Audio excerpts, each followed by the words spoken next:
It is 6:30 p.m. and I'd like to call this meeting of the Community Development Committee to order. While this meeting is being held in person, in consideration of the ongoing COVID-19 health concerns, we are offering the option for the public to participate through Zoom if preferred. Instructions on how to attend virtually are included in the City Council calendar item listed on the front page of missionks.org. The public is also invited to participate in the meeting. If you are participating through Zoom, please either add your comment in the chat feature, and it will be read out loud, or note that you would like to speak, and we will call on you shortly to make your comment verbally. Please remember your comments or questions are visible to everyone in the meeting. If you are part of our in-person group tonight, please raise your hand but stay seated, and we will call on you to go to the lectern to make your comment. When you make your comment, please state your name and city of residence for the record. Also, be conscientious of others trying to speak and speak slowly and clearly. This meeting will be recorded and posted on the city's website at missionks.org. Please contact the administration offices at 913-676-8350 with any questions or concerns. Ms. Folks, will you please call the roll? Chosey, Davis, Here. Thomas, Boltinghouse, Loudon, Ryard, Here. Ring, Here. Inman and Loudon are absent. Thank you. We will now proceed with our agenda. Our first item of business is public comment. Is there any member of the public who would like to comment now? Okay. So we'll now proceed with our regular agenda. First, we have a presentation on the approval of the preliminary plat for the Holly Heights development located at the southwest corner of West 58th Street and Knoll Avenue from Brian Scott.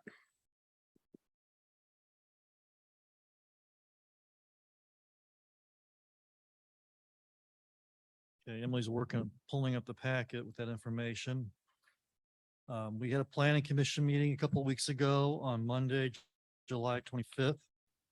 And one of the items was a preliminary and final plat for Holly Heights, which is the 58th and Knoll project at the southwest corner of 58th Street and Knoll. If you'll remember, there's a preliminary development plan that was approved by the city council a month or two back. This is a 4-story, 77-unit apartment building that's being built on that site. And there are 4 individual properties right now that compose about 1.5 acres combined. So the plat is just simply combining those 4 individual lots into one. You can scroll past the staff report to the site plan, Emily.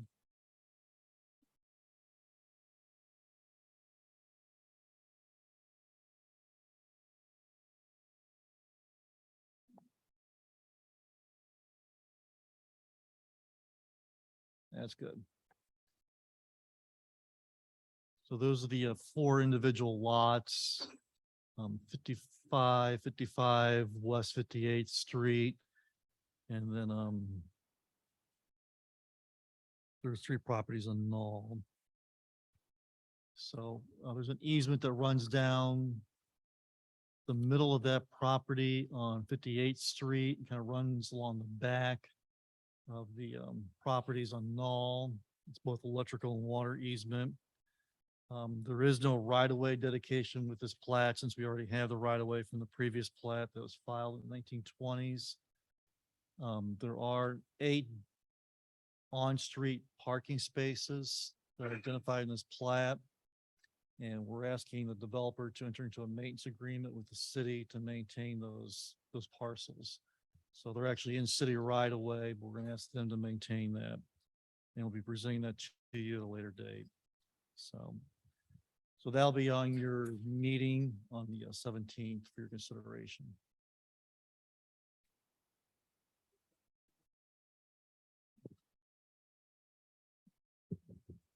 Okay, also from Brian Scott, we have a presentation on approval of the preliminary development plan with stipulations for the construction of the new Rushton Elementary School at 6001 West 52nd Street.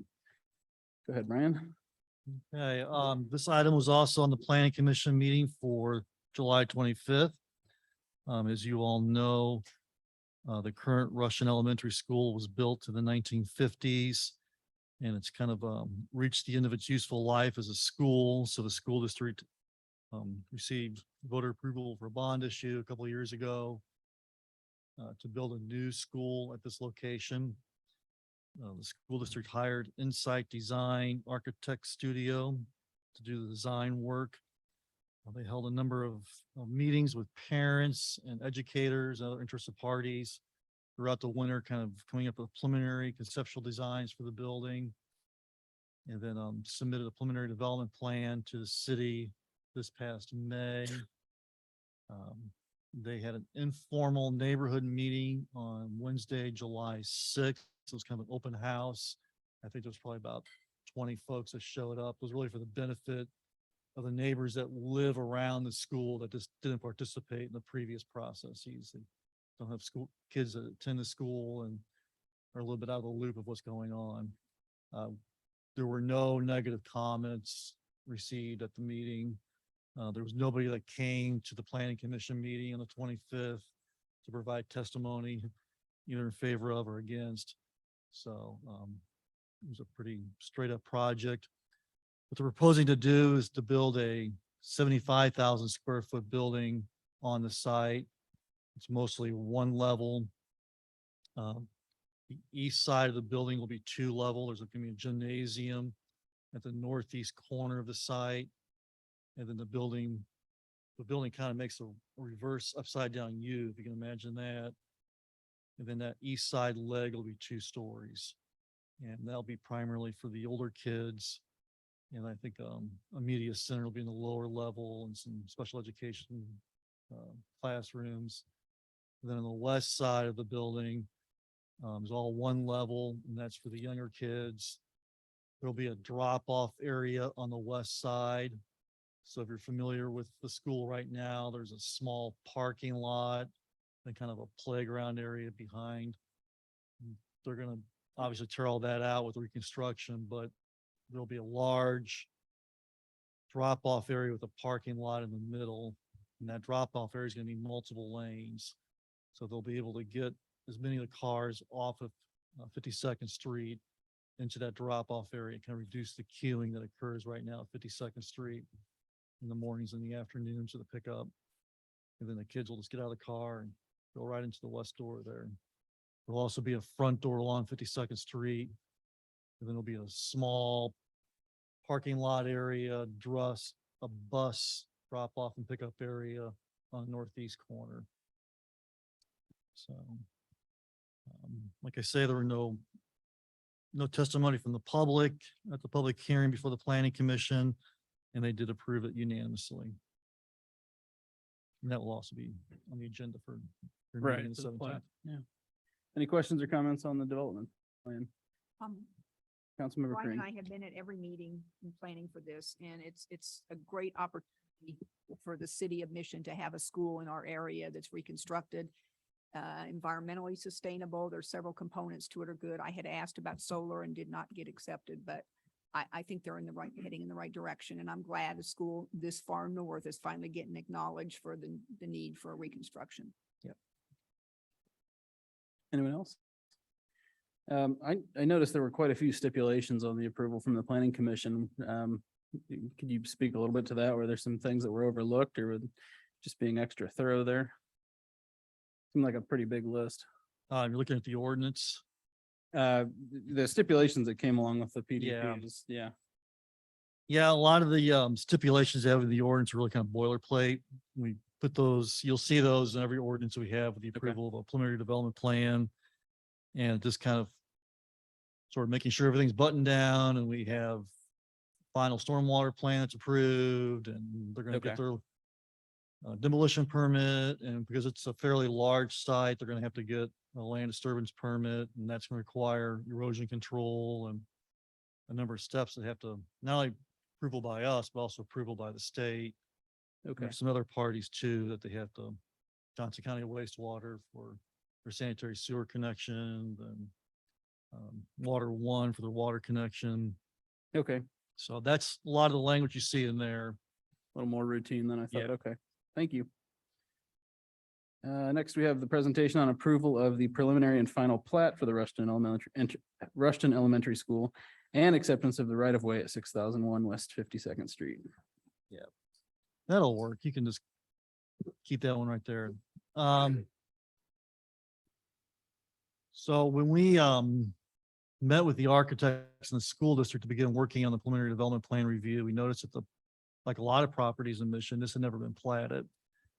And this is actually two separate lots. So that curvilinear line that kind of goes through the south side of the lot, that's actually the old interurban string line railroad from 100 years ago. And that has been abandoned, obviously, and it's now utility easement. But the kind of odd shaped squared off portion that's to the south of that curvilinear line is actually a separate lot. Then everything to the north where the school actually sits right now is another lot. So we suggested to them that they combine both lots through a platting process, and that they also go ahead and identify the dedication of right of way along 52nd Street for sidewalks and street. So again, there's some on-street parking on 52nd Street. Just allow them to meet their traffic count or their parking count. And so there's gonna be a maintenance agreement the school district enters into the city to take care of that on-street parking. So because of the dedication of the right of way, there'll be a final plat, Okay, which will be approving as well as a preliminary. any questions about the plat, comments? Okay, thank you, Mr. Scott. All right, thank you. And finally, we have a presentation by the Climate Action Task Force to report their initial recommendations following the work they've been doing over the last couple of months. Ms. Randall, would you and Mr. Highland please share your report?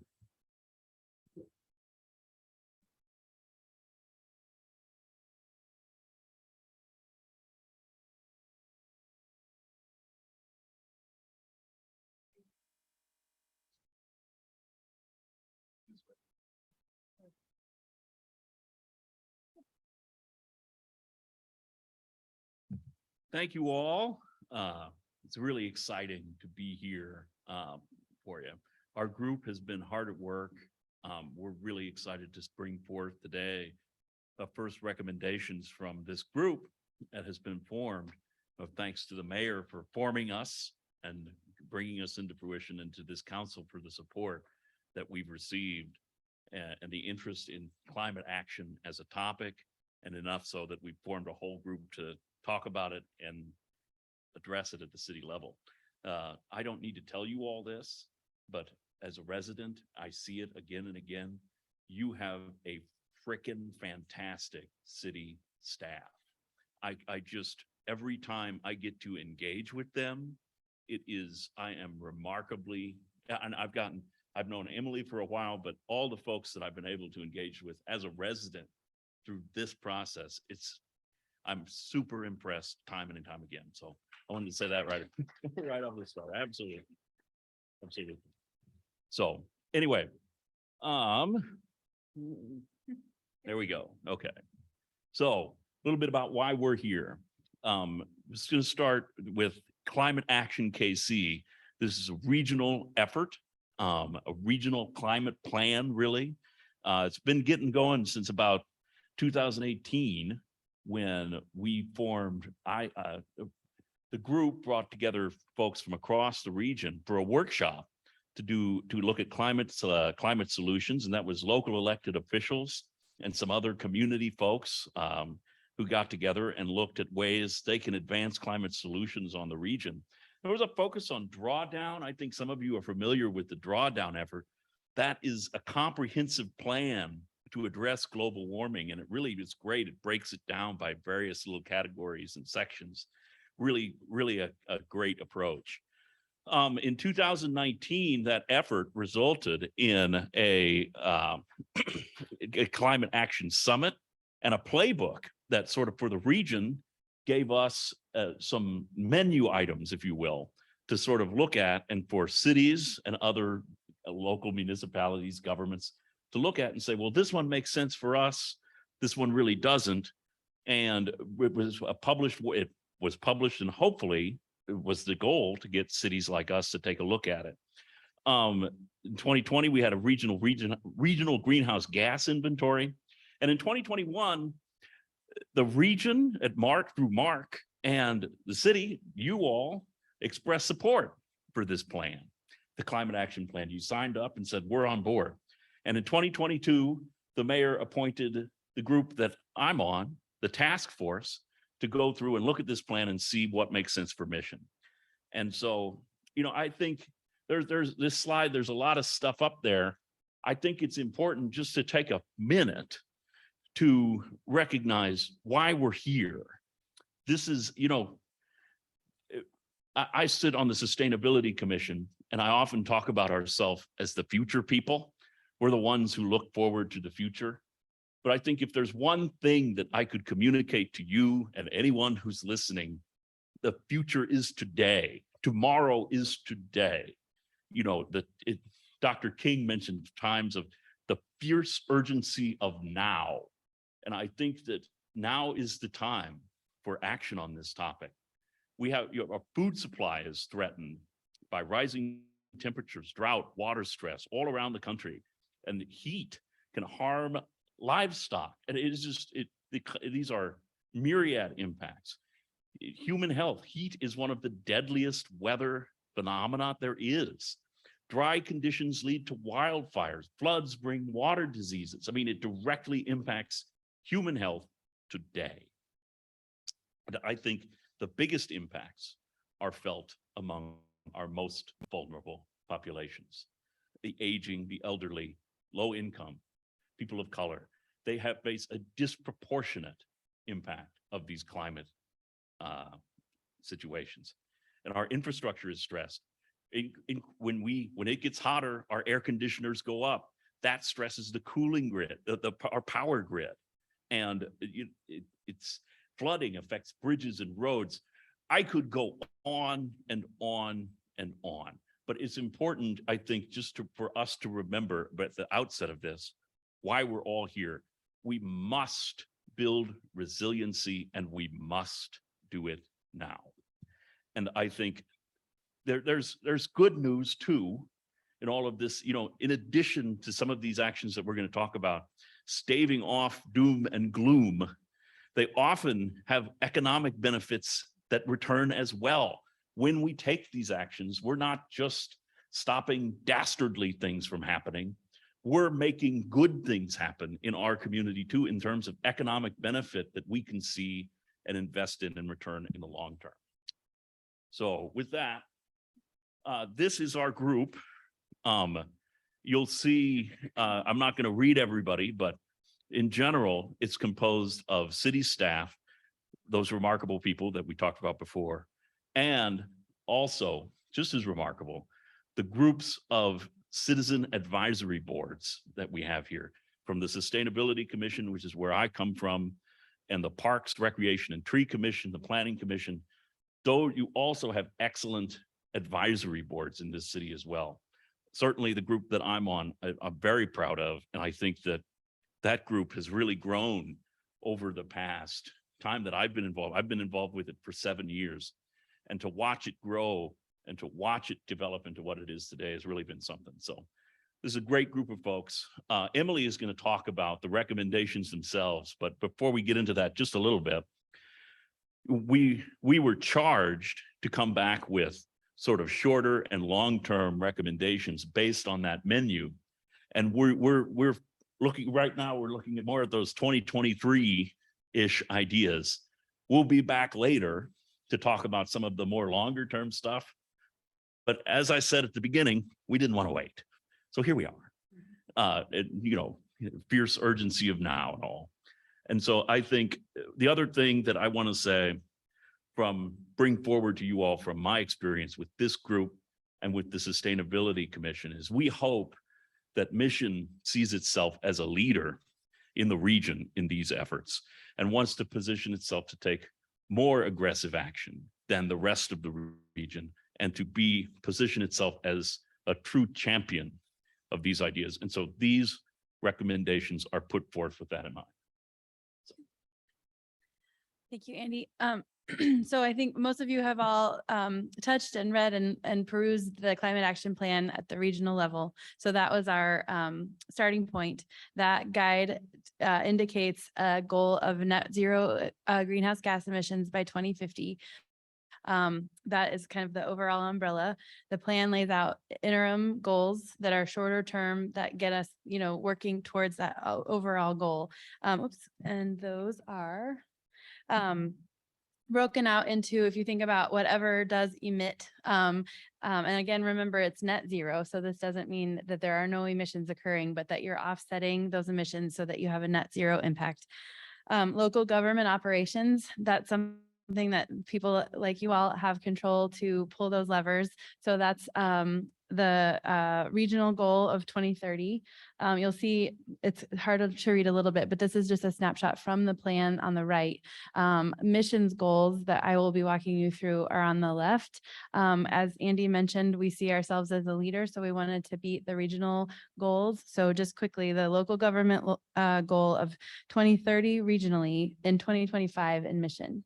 And then energy generation to be net zero emissions regionally at 2035. And we stuck with that one in Mission. We have a little bit less play there for us at a smaller community level.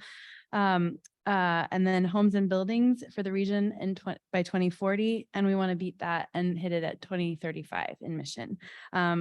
Sticking with overall goal of 2050, there will be cleanup and adjustments and all of those things, and hopefully at that time we're influencing our neighbors and helping them come along, but sticking with that goal. So if you think about the different buckets, we have developed a series of 18 recommendations that are conducive to all of these targets.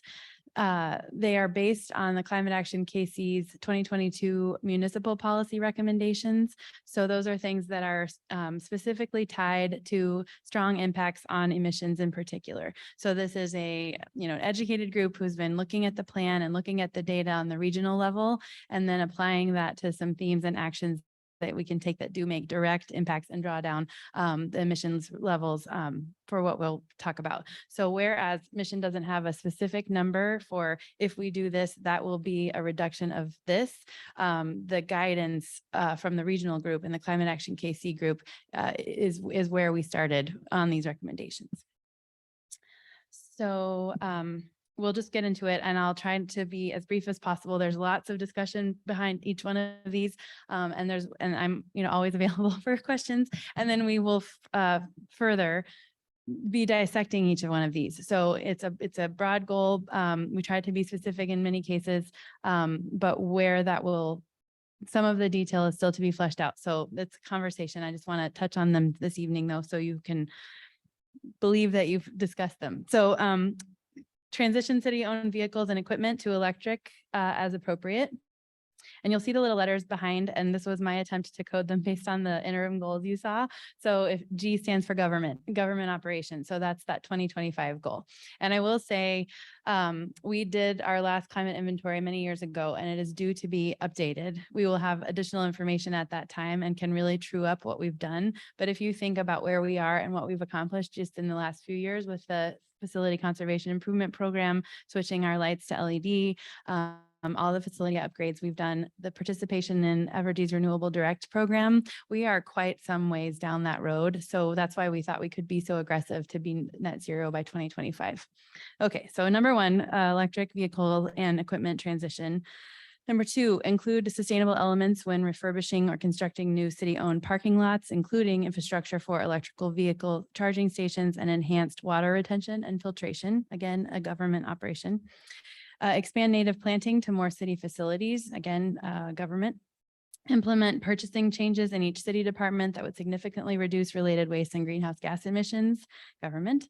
Encourage the installation of water efficient fixtures in both commercial and residential applications and limit the amount of irrigation required for site landscaping. So that one introduces B, which is the building, homes and buildings item. Number 6, invest in the preservation and enhancement of the tree canopy. So that is G, government operations, because we'll have things like city parks and city facilities, as well as C, which I use as just the big climate goal overall of 2050. So community emissions at large. You'll be sequestering carbon in the air.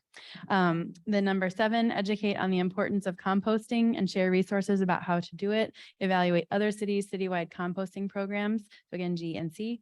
Number 8, evaluate city-owned facilities for feasibility of solar and other renewable energy operations in 2022. That's the E, the energy generation net zero goal. Number 9, review city code and HOA covenants for restrictions on on-site energy generation, food production, and native plantings. Again, energy and buildings. 10, establish and promote a grant program to subsidize energy audits and weatherization for single-family homes. Create an income-based reserve fund if anyone seeks financial assistance for participating. B, buildings, homes and buildings. 11, establish a formal policy that ties development incentives to sustainable building practices. Again, buildings. Number 12, amend the city code to allow accessory dwelling units, buildings. 13, enforce continued compliance with landscape agreements related to trees and vegetation, especially in commercial areas and on multifamily housing properties. We've got buildings there, and then the overall climate goal. 14, formalize the intention to incorporate complete street elements in future infrastructure projects. C, overall goal with transportation. 15, conduct a citywide bike and pedestrian plan in 2023 whose scope considers vulnerable populations. Again, community goal and climate goal. 16, establish a new location for the city's existing community garden that will need to be relocated. Number 17, review the availability of recycling services to multifamily residents in Mission and consider requiring it. Again, community goal. And 18, codify and fund a periodic greenhouse gas inventory every 3 years and the requirement for an annual report to City Council on climate action, and that hits each one of the targets. So that's where we are. Again, next steps, we will be diving into these as a staff. So we'll really need to be looking at what of these recommendations require just a lens as we do work that we would be otherwise doing, which of them require completely new work that would not otherwise be accomplished without these goals being set, which would potentially require some additional hours of time from someone and figuring out what the mechanism for making that possible would be. So we're going to dive into that to just try to find the path to progress on each one of these. You all will be evaluating some of our input. So we already have several budget recommendations prepared that are in line with these recommendations. We'll be talking about those as we discuss the final steps of the 2023 budget. So you'll be able to prioritize that work that we bring forward to you and brainstorm any other things that you would like to accomplish with the budget tool. And then we do think we will reconvene the task force to discuss the longer term goals. So this was again, really trying to walk through those policy recommendations for the 2022 from Climate Action KC. We've done that. Some of that work will obviously spill over, but the action steps that are for the remainder of 2022 and the next year are what we've focused on first. Then we will get the RFP for the greenhouse gas inventory update out, and we'll have that data to review. We'll gut check that against the recommendations that we've put forward. But that last bullet really is about the developing the process for the continued monitoring. So as we do something and then we reevaluate and we do something and we reevaluate, we'll be able to true that up. And I do anticipate that there would be opportunities to move things forward on the list if there were partnership opportunities or, you know, collaborative efforts that were coming forward that we could jump on board. So something may surprise us and that may influence our numbers in ways we weren't expecting. At this point. And so then throughout, we had really nice discussions at the task force level about education, both at the public level and within staff, to really understand what these actions are influencing. So that is kind of an overall goal of our next steps. Are there any questions? Questions, comments?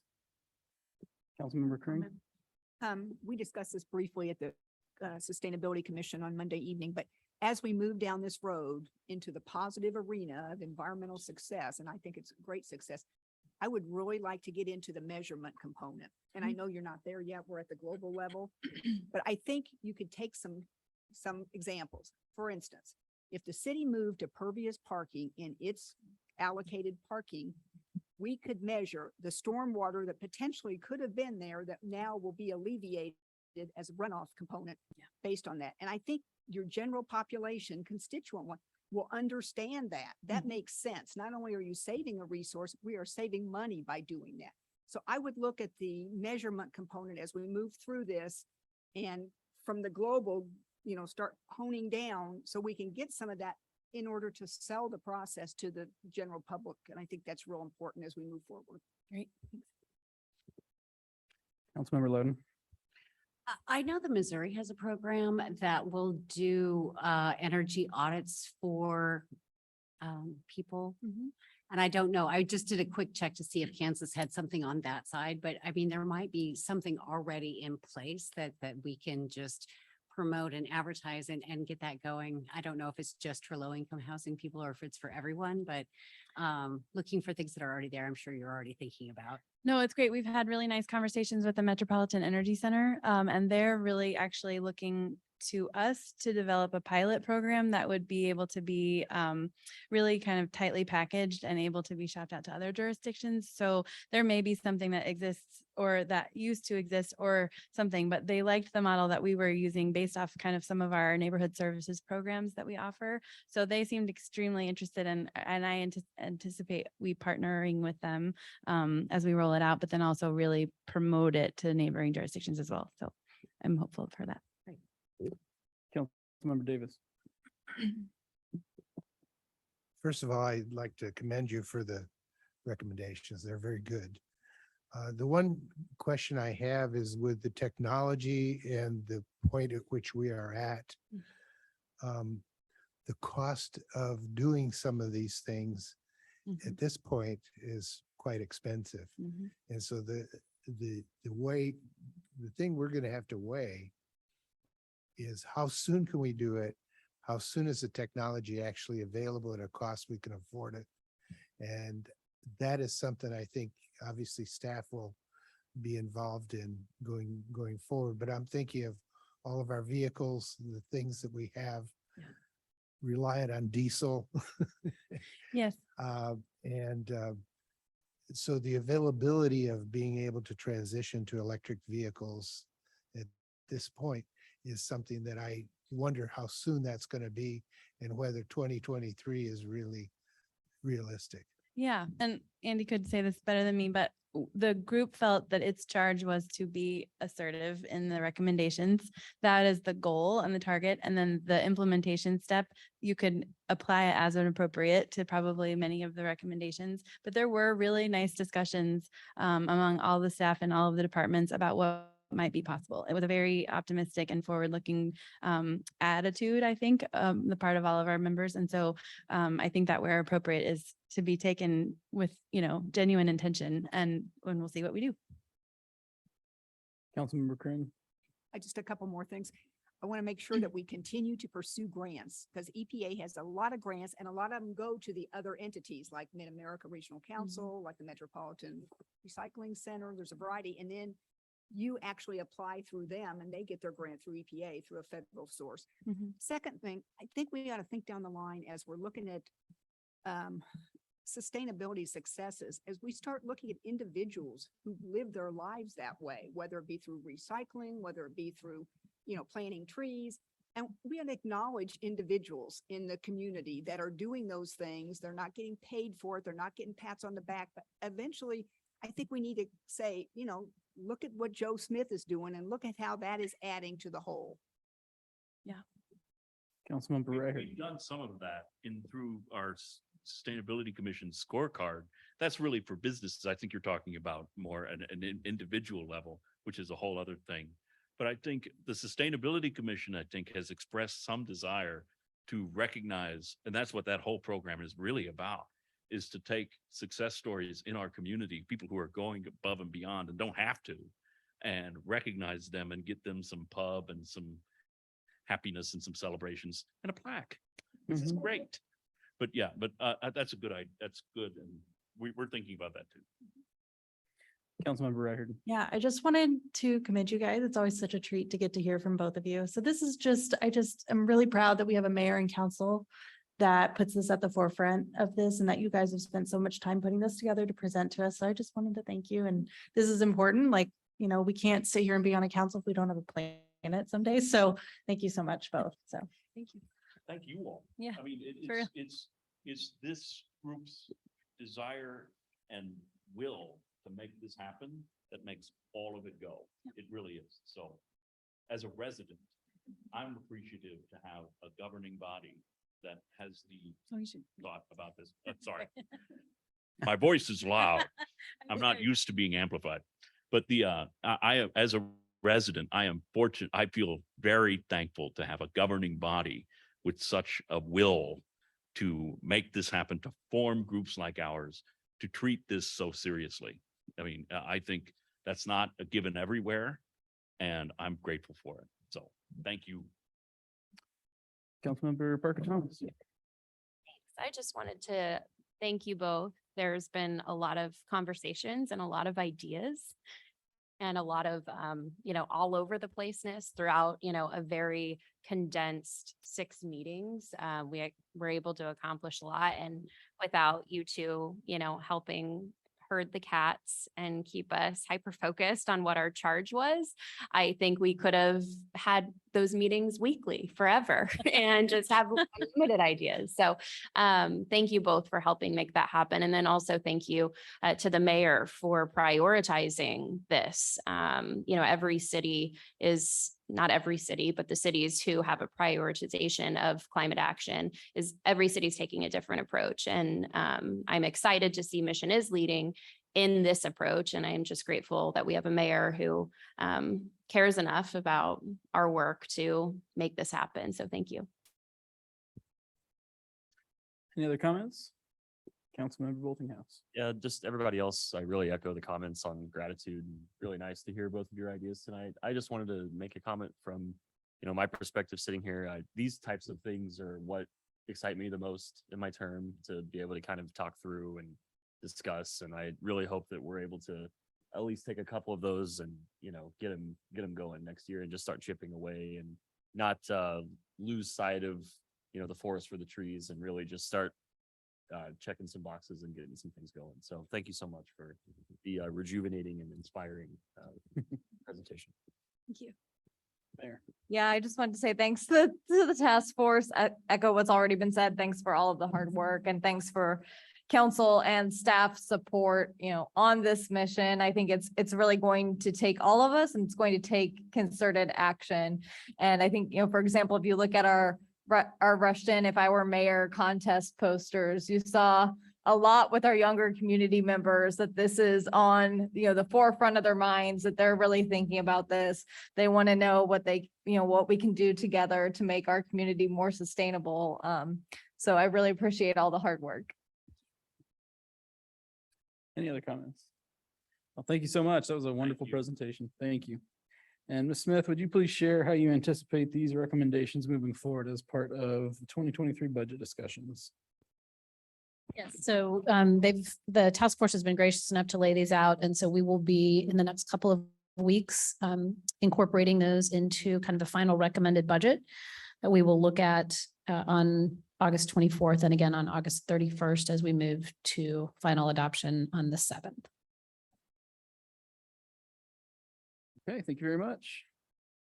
So now I'll enter the action items. Our first action item this evening is the acceptance of the meeting minutes from Robin Folks. Thank you. The July 6 meeting minutes have been submitted in the packet for your review. Any Recommend objection to acceptance. consent? Thank you.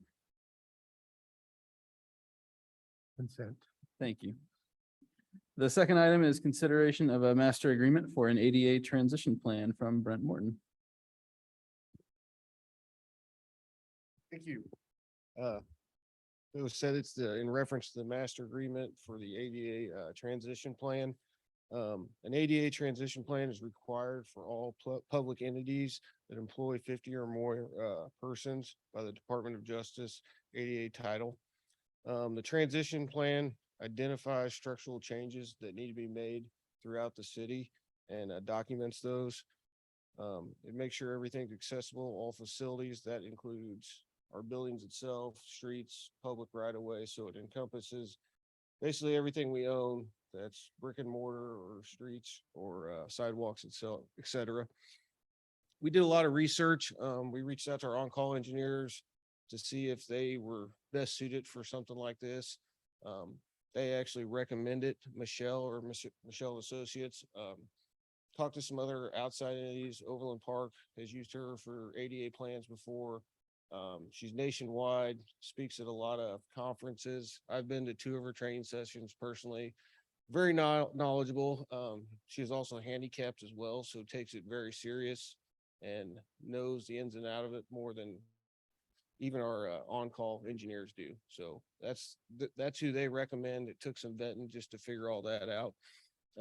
This is just the master service agreement, so identifies the overall terms as we bring task orders forward to city council in the phases of getting the ADA transition plan put together. She served with Kansas City for 13 years. I think most of the people she served with are retired, but I've met with a few of them at the Public Works Institute and just very knowledgeable. So I think we're making the right decision. So we're bringing forward the professional master service agreement, and then following this one, we're also bringing the task order, which is preparing the ADA transition plan for the public right of way first, and then the building. So it's a 2-year phased in approach. So we'll do all the public right of way, streets, sidewalks, and go over that and get a plan for that. And then hopefully in 2023, we will be on to buildings and figuring out how to bring everything into compliance. Be happy to answer any questions on the, oh, sorry, one last thing. There is 30,000 allocated in the budget for the ADA plan in 2022. Okay, questions or comments from the committee? And Brent, did that cover everything you wanted to cover for the master service agreement and the task order? Or did you want to go into that separately? Well, just got a few more things. Sure. I mean, so I don't just repeat myself because it's. Well, yeah, do we have a recommendation on the master service agreement? Yeah, recommend take it to council. I would consent, I think, would be best. Okay. Go So, ahead. yeah, Brent. rolling right into the next one. It's a lot of the same stuff, but this is the task order for the ADA transition plan with Michele and Associates. The ADA plan is required by federal law, so it's something that we have to do. Identifies structural changes, just like we talked about, anything brick and mortar, streets, sidewalks, ADA ramps. Identifies all those. We're looking at about 111,000 linear feet of sidewalk, 280 intersections. All that's going to be physically looked at, checked with the smart level, identified with our on-call to see if it actually does meet 88 standards. And if it doesn't, coming up with a plan on how to address those. If we can't address those all in the first year, you got to have a plan of action, just continuing to work on how you can make everything ADA compliant. So, I mean, the goal is come up with a plan, do it all in 1 year, but I haven't met a city or an entity that has been able to do that, that's got the amount of infrastructure we got. So the goal is talking with everybody, starting to get this put together as we get a plan together and we just start chipping away at it and have good guidance of what we can do and strategically plan how we can accomplish the goals. So staff's recommending $30,000 approval for starting the ADA transition plan for the public right of way only. And then the building side, we will try to move into in 2023. Okay, questions or recommendation? Recommend consent also. Okay, Thank you. thanks, Brent. Okay, that concludes the action items. There are no discussion items on the agenda this evening. Ms. Smith, do you have any department updates for the committee? Yes, we have several. I would ask Penn to come forward first.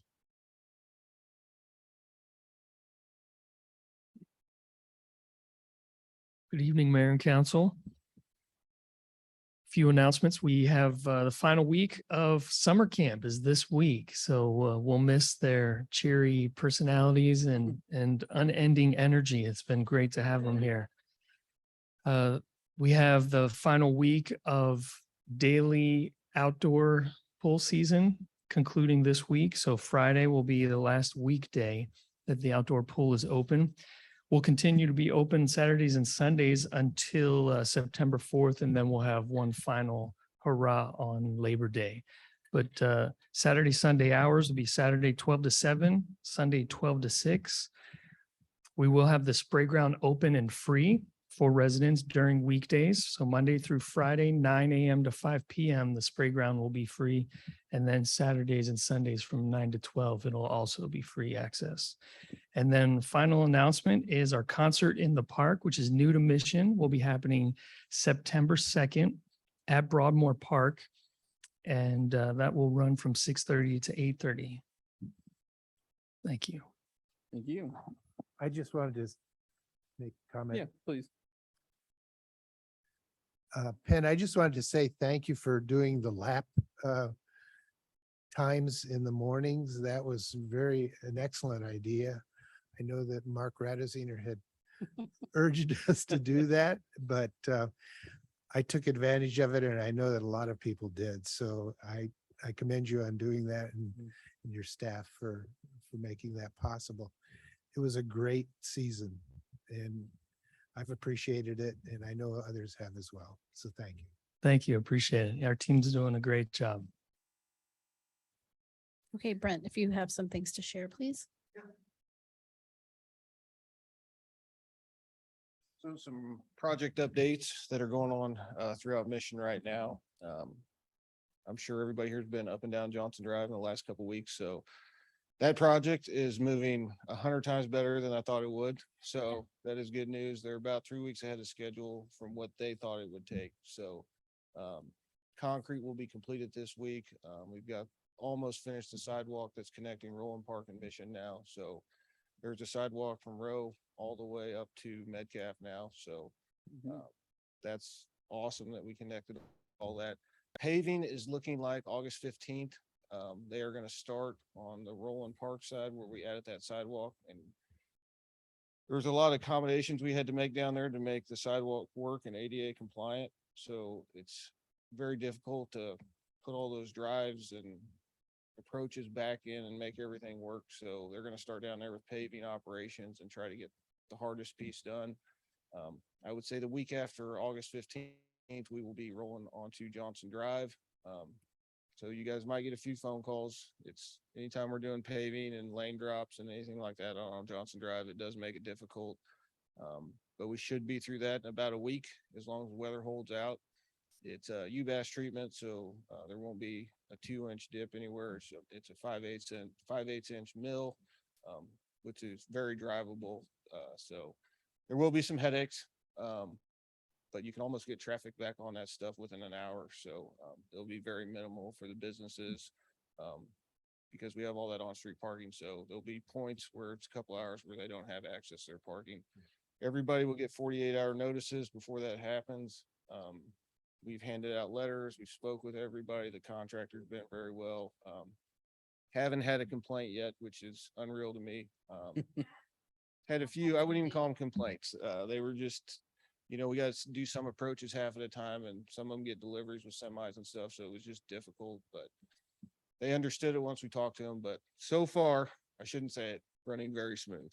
So that's going well. The 2022 street program is moving along good still. 62nd went very well. Outlook, we hit some snags and it really slowed down. Had some major subgrade issues. Had to use a new technology we haven't used yet, GeoGrid underneath the road because of the subgrade being so bad from water issues we fixed with the trunk line down to the sump, but couldn't get it to dry out or hold weight.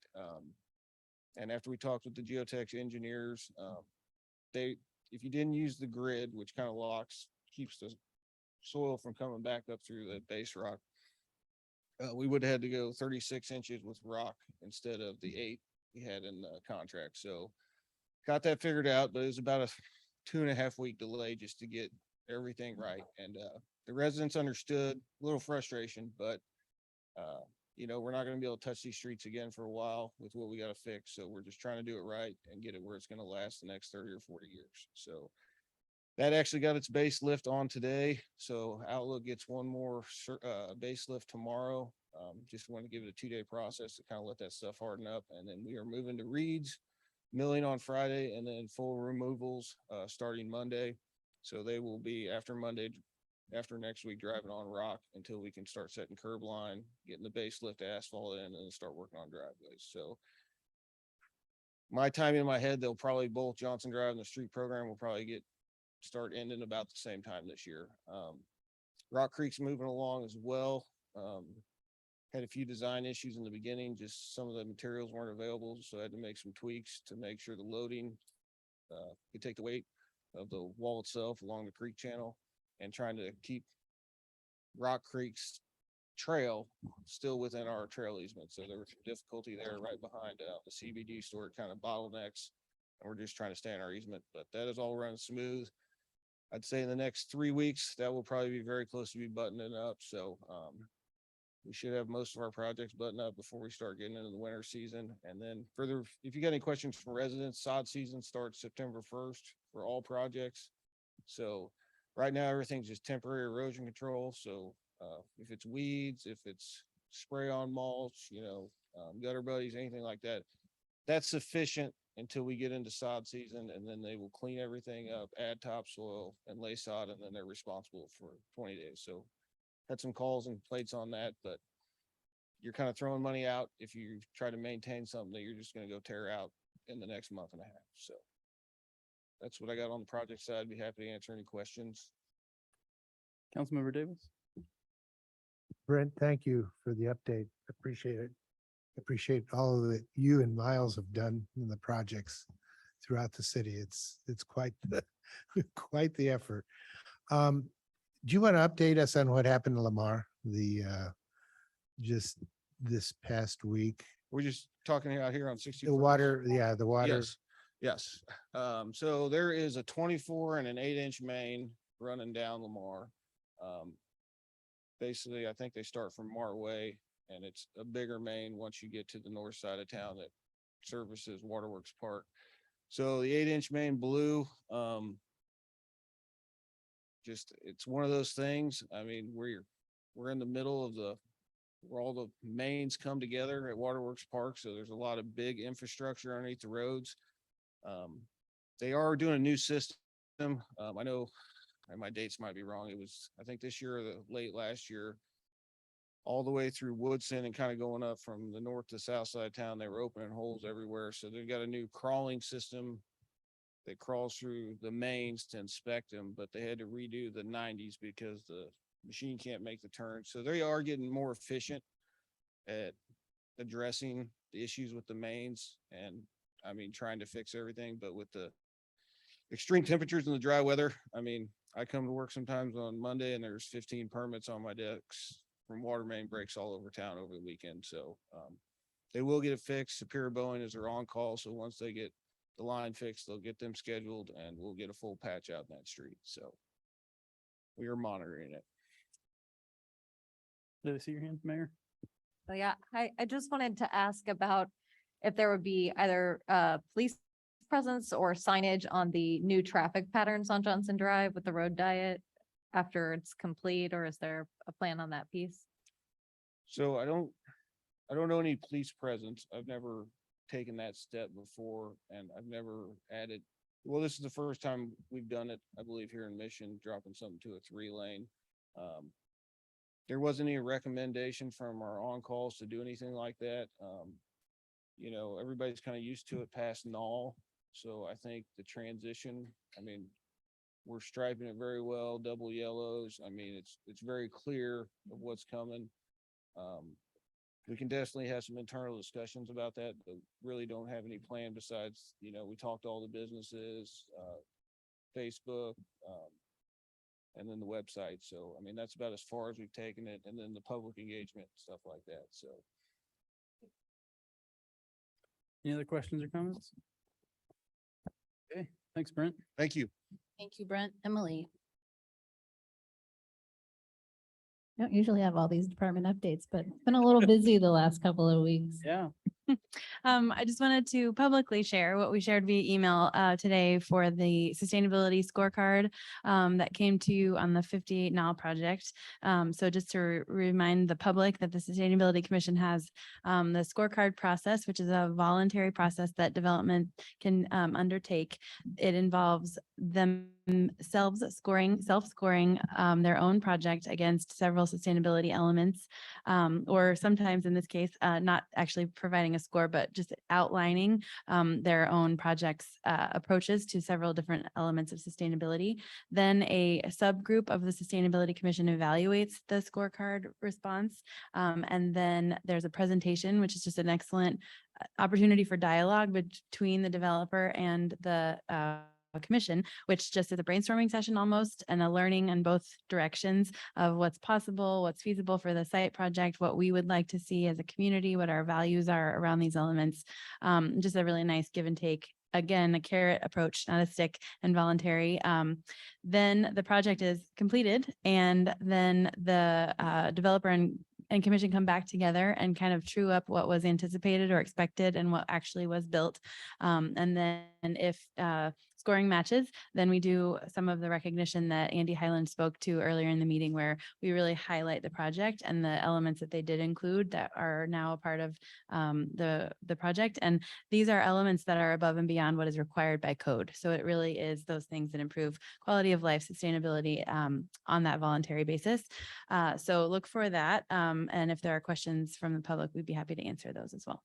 And then I wanted to share too, we've been rapidly working on the launch of the Parks and Recreation sales tax mail ballot election. The public should expect to see outreach on that beginning next week with a frequently asked questions section on our website.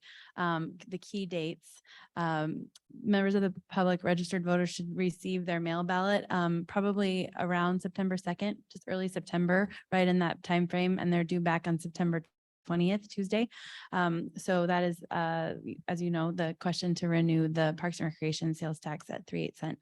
So we will be providing a town hall opportunity, some meet and greets, some social media outreach. A flyer, again, will go to every home as education on what we are asking at the ballot. So thanks. Thank you very much. Okay, and then last two things, just quickly, if you haven't noticed, it's hard to tell, but the footings are going in on the Mission Bowl project. And so hopefully we'll start to see what is really visible progress on that project in the coming weeks and months. And then following up on Emily's sort of timeline for the Parks and Recreation sales tax, we've been working with the contractor for the Mohawk Phase 1 improvements to think about an appropriate date for a groundbreaking that would allow us to celebrate that in concert with this launch of the information on our sales tax renewal. Excuse me, tentatively, we are targeting Monday, August 15th. So if you all could look at calendars and either let me know this evening, we're looking at probably a 4:30 to 6. Turn some dirt with a shovel, invite the neighborhoods, kind of really have a celebration for that, and let me know your availability.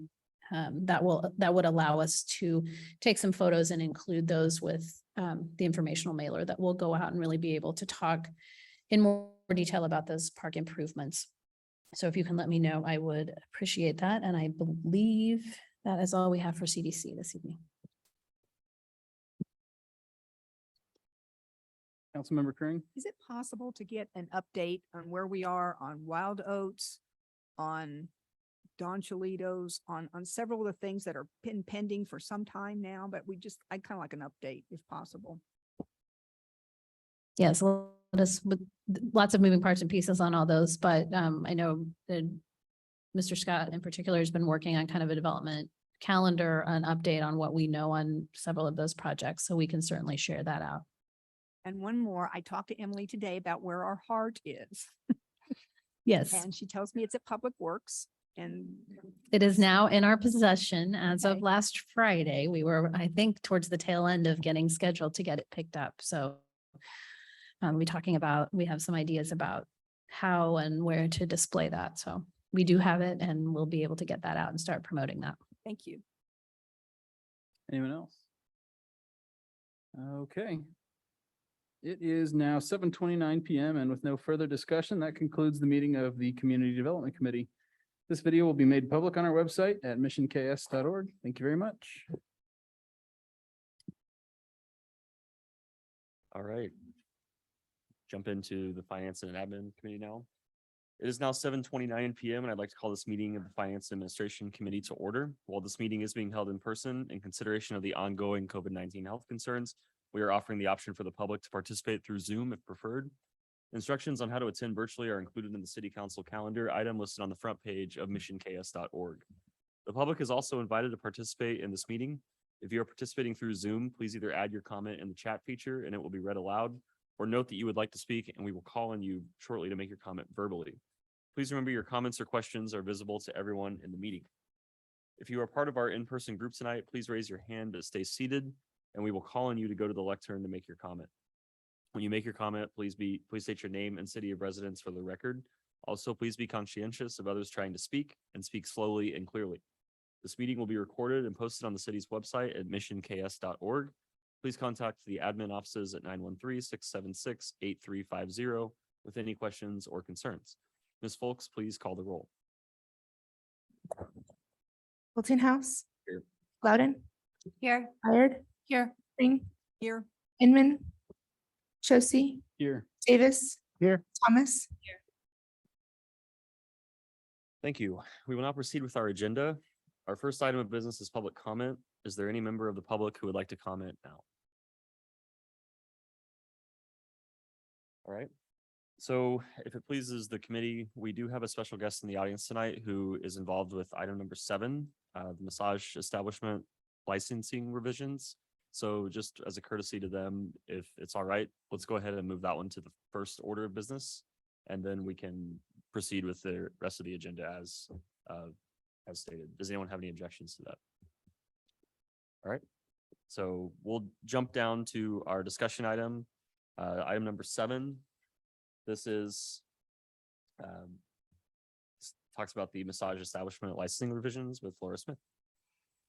Yes, thank you, Mr. Boltinghouse. And we do have Stephen Jacoby in the audience. I hadn't turned around yet. So welcome and happy birthday. And I see that his wife, Amanda, and their daughter are joining us as well. So hopefully we'll be able to get through this and get them on their way this evening. So thank you for accommodating that agenda change. As the discussion item summary that was included in your packet outlined, we were recently approached by the Jacobys with an inquiry regarding massage establishments or licensing massage therapy as a home occupation. Currently in our city code, the massage therapy is only allowed on a commercial business premise, and that section of the code which deals with massage therapy and massage licensing is section 620 of our municipal code. Most of that code was actually drafted back in 1994. We made some modifications in 2000 and in 2006. In 2006, we actually had discovered several inconsistencies that had occurred over time, particularly with limitations on how close one massage establishment could be located to another massage establishment. So there was a distance provision. We actually at that time declared a 90-day moratorium to look at and evaluate that as we looked at where massage therapists were licensed in the community. Oftentimes they were in some of our medical office building facilities. And so each therapist might have their own individual suite that didn't have, for example, the appropriate buffer under the code. So in 2006, that was really the most significant change. There were some additional changes that were made to sort of update the language from the 90s, but not really a complete overhaul of that. When we looked at those density requirements in 2006, we were the only community that was still really imposing those distance requirements. And the other thing that we did is that previously, anybody who worked in a massage establishment, so if you were, for example, a salon that also provided hair and nail services, your receptionist would have to be licensed as a massage therapist. So any employee of a massage establishment had to procure that massage therapist permit, which again, when we were looked at and evaluated the context in which massage therapy was being provided, didn't really make sense. During my tenure here, which is going on 17 years or past 17 years, I'm not aware of a situation where we've actually been approached with a similar request to consider licensing massage therapy as a home occupation. That may be because we had city clerks, those inquiries may have come forward and the city clerk may have, just communicated that that was not allowed. But we didn't have anybody that really wanted to ask us to take a look at the provisions and whether or not we were willing to consider having a comprehensive conversation about the profession of massage therapy and how we might want and feel comfortable having that delivered within our community. We've talked, I know Councilmember Davis has mentioned several times, and we've had some conversations about the fact that Kansas is one of a few handful of states that does not certify or license massage therapists at the state level. And so that creates some interesting challenges for those who want to come into Kansas and into our community and provide those services. So as I mentioned recently, we were approached by the Jacobys who moved to Mission from the Denver, Colorado area. And they began sort of exploring massage licensing and massage therapy requirements in our community. They compiled some really, I think, helpful, informative data that was included in your packet, just kind of outlining their analysis of our code, how they believe that massage therapy actually aligns pretty nicely with the other regulations that are already in place for home occupations. And the mayor and I recently met with them because they have expressed a desire to really advocate for change in that code, not only at our level, but potentially if we can sustain some momentum looking at something at either a countywide level and then potentially a state level to help advance that conversation. So following the meeting that we had with them, we did some initial research, and of the 11 cities in Johnson County who regulate massage, and there may be more, but diving and finding it sometimes buried in the code can be challenged. But of those that we found that clearly regulated massage therapy through their ordinances, 7 communities do actually allow for massage therapy as a home occupation. 4 do not, Mission being one of those 4. Again, share the information and we'll ask Amanda and Stephen if they have anything specifically that they would like to share. If you all have questions of them, we'll give you that opportunity to ask that. And then Chief Madden has also reached out to several of the communities who are currently licensing massage therapy as a home occupation, just to sort of have an understanding of issues that they may have encountered or changes that they might wish to propose to their ordinances. So really, we just wanted to introduce this concept, get some conversation started at the council level about your appetite or interest in pursuing the changes. As you know, this is a discussion item this evening, so an opportunity to just sort of get all of those things out on the table. Let us know if you want us to continue to move forward and then bring this back as a future action item. So with that, I'm happy to take any questions, and then we may invite the Jacobys to come up and answer any questions, and then we'll ask kind of Chief Madden to conclude. Councilmember Davis. Laura, I'd like to kind of divide up the issue or discussion, because one is the element of certifying or regulating it as a profession and making sure that the individual has the certification necessary.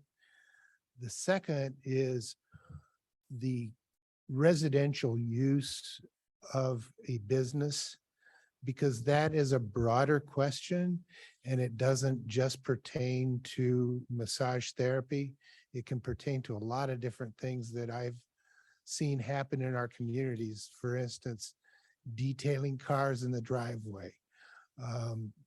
Just a lot of different elements that could be a business that's located in a residential community and its impact on that residential community. So I think we need to think about that as two separate issues. One is the certification of a non-licensed profession in the state of Kansas. And what can they do here in the business community? And the second one is whether we're going to allow residential areas to be used for commercial purposes. And how does that impact the community? So I'd like to sort of set the stage for that discussion as we go forward tonight. Okay. I guess I do have a follow-up question to that, Laura. Won't this be narrowly tailored to specifically talk about only this type of business? Though, just to kind of respectfully do a counterpoint to what Councilmember Davis was saying. Does it apply to a car dealing or car detailing business, for example, or? It could. So currently our home occupation licensing provisions sort of regulate the type of activity that can be performed. The challenge, I think, in that very specific instance was being able to prove that that was a business operation and not a personal, I'm just taking care of my own vehicles. So I think were some unique challenges there. Certainly can appreciate that as we look at this, we will look at probably two different sections of the code, and that would be, do we have provisions present in our home occupation licensing requirements that meet our goals and objectives for the types of activities that we want to be, commercial activities that we want to be occurring in residential neighborhoods. And then, and does, once we sort of establish that, are we comfortable with those criteria? And if we are, then do those criteria fit with what is occurring with massage therapy potentially as a home occupation? So that is kind of one piece of that. And I think if there are other things that we want to sort of true up in our home occupation licensing codes, we can certainly look at that. Currently on the certification issue, until there is certification at a higher level, the onus is still on each individual community to sort of look at training and ongoing training and certifications. That puts us in a really awkward position. We're not qualified necessarily to do that, but that wouldn't be an immediate change. That's, certainly something that if we can look at and really, as we looked at the number of communities, even in Johnson County, that are sort of allowing for that, can we be intentional then in helping to take that next step? I saw Hillary and then Councilmember Davis. I apologize that there's a lot in the code, so it was a lot to digest, but just to get well, first of all, I want to thank the Jacobys for being proactive and being engaged and coming and, doing the right thing. I know of at least one house in Mission that has active massage happening, within it. And I would have had no idea that this wasn't allowed. So, I think my question is it targeted more for traveling to other people's homes within Mission? Or is it more focused on having it, a studio per se in your own home, or both? Both. Okay. And then, to Ken's point, I do think it'd be really helpful to get the list of what occupations, and Laura, I know you said you'd mention that, but I think it's hard to really dig into this without that list of current occupations that we allow within homes. But, on surface level, I'm supportive of this and definitely want to continue the conversations. Yeah, and we aren't going to find in our code a list of specific types of businesses that are allowed. It will talk about hours of operation. It will talk about noise. It will talk about conditions that a business enterprise or activity would generate in the neighborhood. So traffic impacts, number of employees, those kinds of things. So there isn't going to be, and I think you would not find in most any city's code related to home occupation, that laundry list of these are the things that you can do within your home. And again, in the world that we live in now, and particularly as we've moved out of the pandemic and more people are working remotely, we don't always have a good idea of what activity is going on in residence. We typically find out about that because of the impact that it's having, kind of that spillover effect on the surrounding neighbors.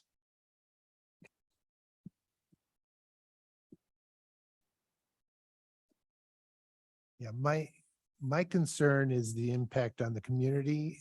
I know that you mentioned that you had known of a situation. I know that I had a situation near our street as well, where a neighbor was impacted and was very upset about the fact that massage was going on in that area, and that there was a lot of clientele traffic in and out of the residential community. And so that's what I really want to make sure that we have some criteria and stipulation that avoids that from happening. I'm thinking about any number of things that could be held at a home, for instance, counseling services, hair care services, all sorts of types of services that might exist that would impact a neighborhood with clientele coming and going throughout the day. And so that's one of the things that we start down a road with one profession, and then other professions come and say, well, you're allowing this to happen, but why are you not allowing us to do that as well? So I really want to be thoughtful about that process before we set a precedent and go down a road that we're having to defend ourselves as a city as to why we're not allowing other services to be conducted in residential communities as well. Mayor Flora. Yeah, I just had a comment related to that stemming from our conversation with the Jacobys and also the way that Laura pointed out our code is structured. So there is already separate home occupation licensing, but the massage therapy code says that massage therapists are excluded basically from being eligible for that. And so when we had our conversation with the Jacobys, and I'm sure they can address this as well, I thought they had a really good idea that for massage therapists, there should be one license regardless of where you are operating. And then it would be, you would have to comply with whatever our home occupation license says if you are operating in your home, or whatever our, operating a business on Johnson Drive says in terms of your store requirements, et cetera, if you're on Johnson Drive. But it would be one license where you could work in, either or both locations. And I think that makes a lot of sense. And, whether we need to look at sort of the criteria that are in our home occupation license more broadly, that could be part of that discussion, but it would be sort of fitting them in with how we're treating other home occupations rather than saying massage therapists are kind of cut out when we allow it for other businesses under certain circumstances. Any additional comments on this? Yeah. Yeah, just general thoughts. I'm in support of massage as an acceptable use for a home occupation permit. I think we could certainly streamline the business licensing to not maybe get into the weeds so much as to whether you're at home or in an office or traveling mobile. Just with the changes we've seen in how people work since COVID, it may not make sense to always, put those delineations into our business licensing in general, but yeah, I do expect any, home use to comply with some sensible requirements about time of day and how it impacts the neighborhood. In general, I think it's healthy for neighborhoods to have some mixed use element to them. I think you have everybody, just working or absent from the neighborhood during the day, you're going to have an opportunity for crime and things. So to some degree, I think there's positive impacts to having, home businesses. But in general, yeah, I'm in support of the massage as a home occupation. Leah, did you have something? I just want to, as we're talking about massage in general, I think one of the reasons that it comes down to a city level is so that people are closer to the establishment at the state level. And I know that this has probably nothing to do with this family, but there is kind of the dark side to the massage. There's quite a bit of human trafficking that goes on in those areas. So as we talk about changing how we're looking at this. I just want to make sure that we're aware that that's kind of an issue in the world we live in, and we keep that in mind as well. Oh, and I think, and I don't know whether they'll speak to it. I know in our conversations, the Jacobys certainly recognize, and some of our previous conversations have said, we understand why some of the restrictions and requirements are as stringent or as maybe,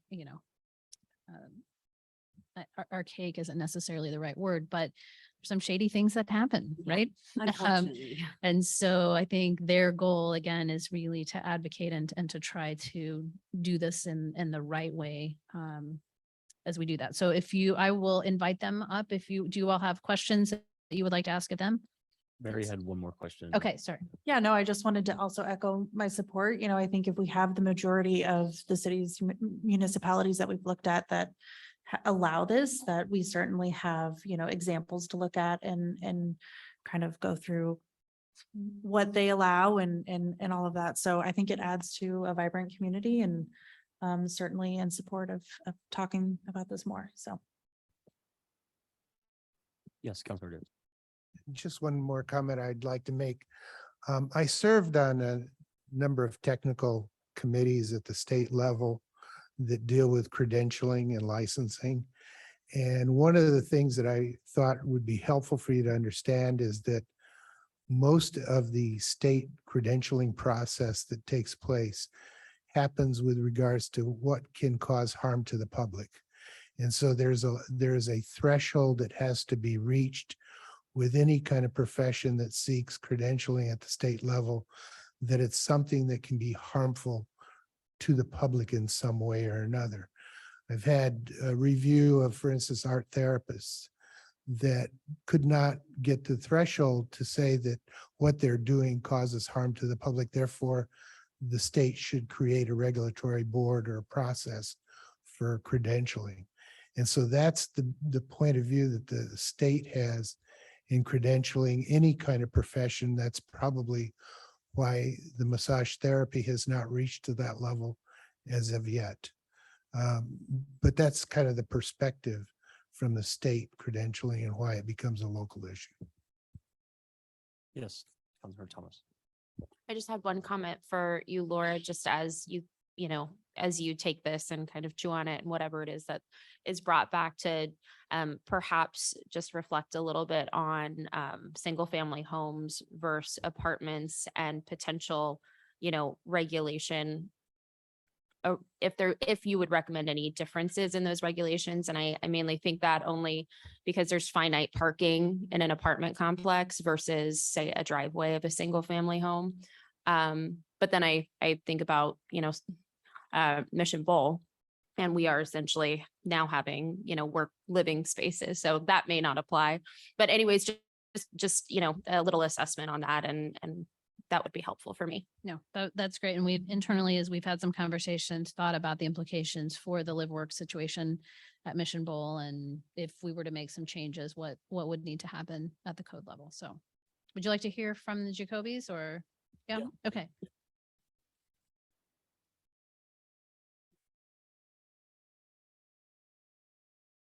Hello, everybody. Thanks for Alice might be making noise, so she might have to pop in and out. So I've been a massage therapist for 14 years. In Denver, I worked out of my home office. I worked with the Colorado Ballet. I worked with people with injuries. I worked with people with, major illnesses, cancer, MS. This is not a spa type of treatment. This is for people with real injuries. So one thing we talked about a little bit was access to care. I have clients that have, migraines. This is like real problems, and there's not anywhere in Mission that they can go easily. On the same end though, there is some places like the reflexology places on Johnson Drive. So that is body work. And though it technically meets the city's definition of massage. So that's part of one of the things we want to do is kind of parse out the code and make sure we understand, because I think what they do is pretty legitimate, but it's also not compliant with the code, though it meets the definition of massage.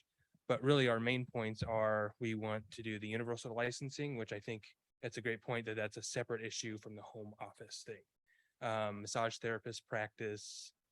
I mean, I don't know anyone that doesn't practice in 2, 3 locations. Soothe, Zeal, my wife's company is a on-site chair massage company.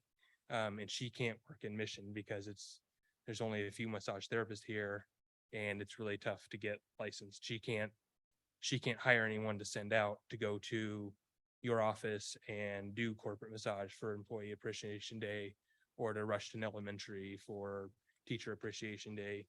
So I think that's one thing that is new and different. We're not working out of parlors. We're not working out of specific locations necessarily. We're on site, we're mobile. And I think clients really appreciate that. Personally, our clients sometimes come with their kids and hang out. The kids maybe are napping in the chair while they're getting their migraines worked out, whatever. So we offer some flexibility that like a typical massage place might not offer. I think in addition to that, I think we are pretty good neighbors as far as the home occupation license goes, though. Our music is quiet. You can only have one person show up at your house. It's not like we can't work on 2 people at the same time, or I've never figured out how to do that. So it's 1 person per hour, and then there's a 30-minute buffer. So you can't have more than 4 people show up in a day over the course of a day, especially if you stick within the regulation hours of the home occupation license. So I think that it's good that those are 2 separate issues. I think we meet the criteria for home occupation, though it's not allowed. And I think the license should be universal. But really, we want to push and make sure this can happen on a county level. And I think that starts here in Mission. We have a couple of neighbors that are pretty close. So the mayor's offered to get us in touch with representatives and move this thing forward. We get this thing done in Johnson County, and then we can maybe push to the rest of the state is what we're hoping. So. Yeah, and then as far as human trafficking, huge point. So state of Colorado has a statewide license, and just this year, the cities, they just rolled out a new thing where the cities are now requiring specific massage establishment licenses in a specific effort to kind of curb some of those human trafficking situations. And really, like, massage therapists, the legit ones, want to be regulated. We want to be separated from that. We want there to be that clear distinction. And changing some of the verbiage really helps with that distinction. Because right now it's, with every city in Johnson County having different rules, it's a lot of work to be a massage therapist. Like, so my company, we do on-site chair massage all over the country. Missouri gets all of our business because the massage therapists are like, well, I can practice anywhere in Missouri, but I can only practice in Overland Park if you want to do Johnson County. And so when it's really, really hard to be a massage therapist, people tend to do it under the table, and having more clear and kind of easier regulation around it is going to bring all of the legitimate therapists out of the woodworks, essentially. So yeah, pushing for a unified license so that you don't have to have a separate license if you're going to, someone's office to do on-site chair massage, or if you're going to your client's house, or if you're doing it in your own home, having just one license, just that one unified license is huge. And then, yeah, I mean, as far as the home-based occupancy goes, there's those 13 criteria for all of the home-based businesses, and massage therapy hits every single one. As he touched on, this isn't going to be 7 cars, luckily we have a long driveway. I think we could probably get a few, but it's going to be 1 person at a time, 1 car at a time. So this isn't going to clog up the streets.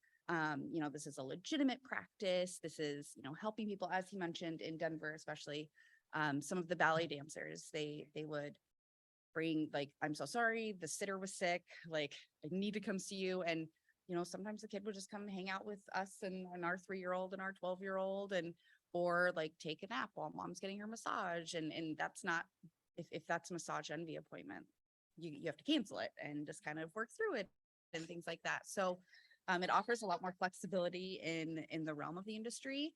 And like he said, I mean, the ultimate goal is to eventually move it to a countywide license, which would be huge. And then eventually onto a statewide license, because I believe there's only 3. I know that Kansas, Wyoming, and Minnesota. Those are the only 3 that I know of. But everywhere else, it's on a statewide level. You still do your fingerprints, you still do your background checks. You have to renew every couple of years.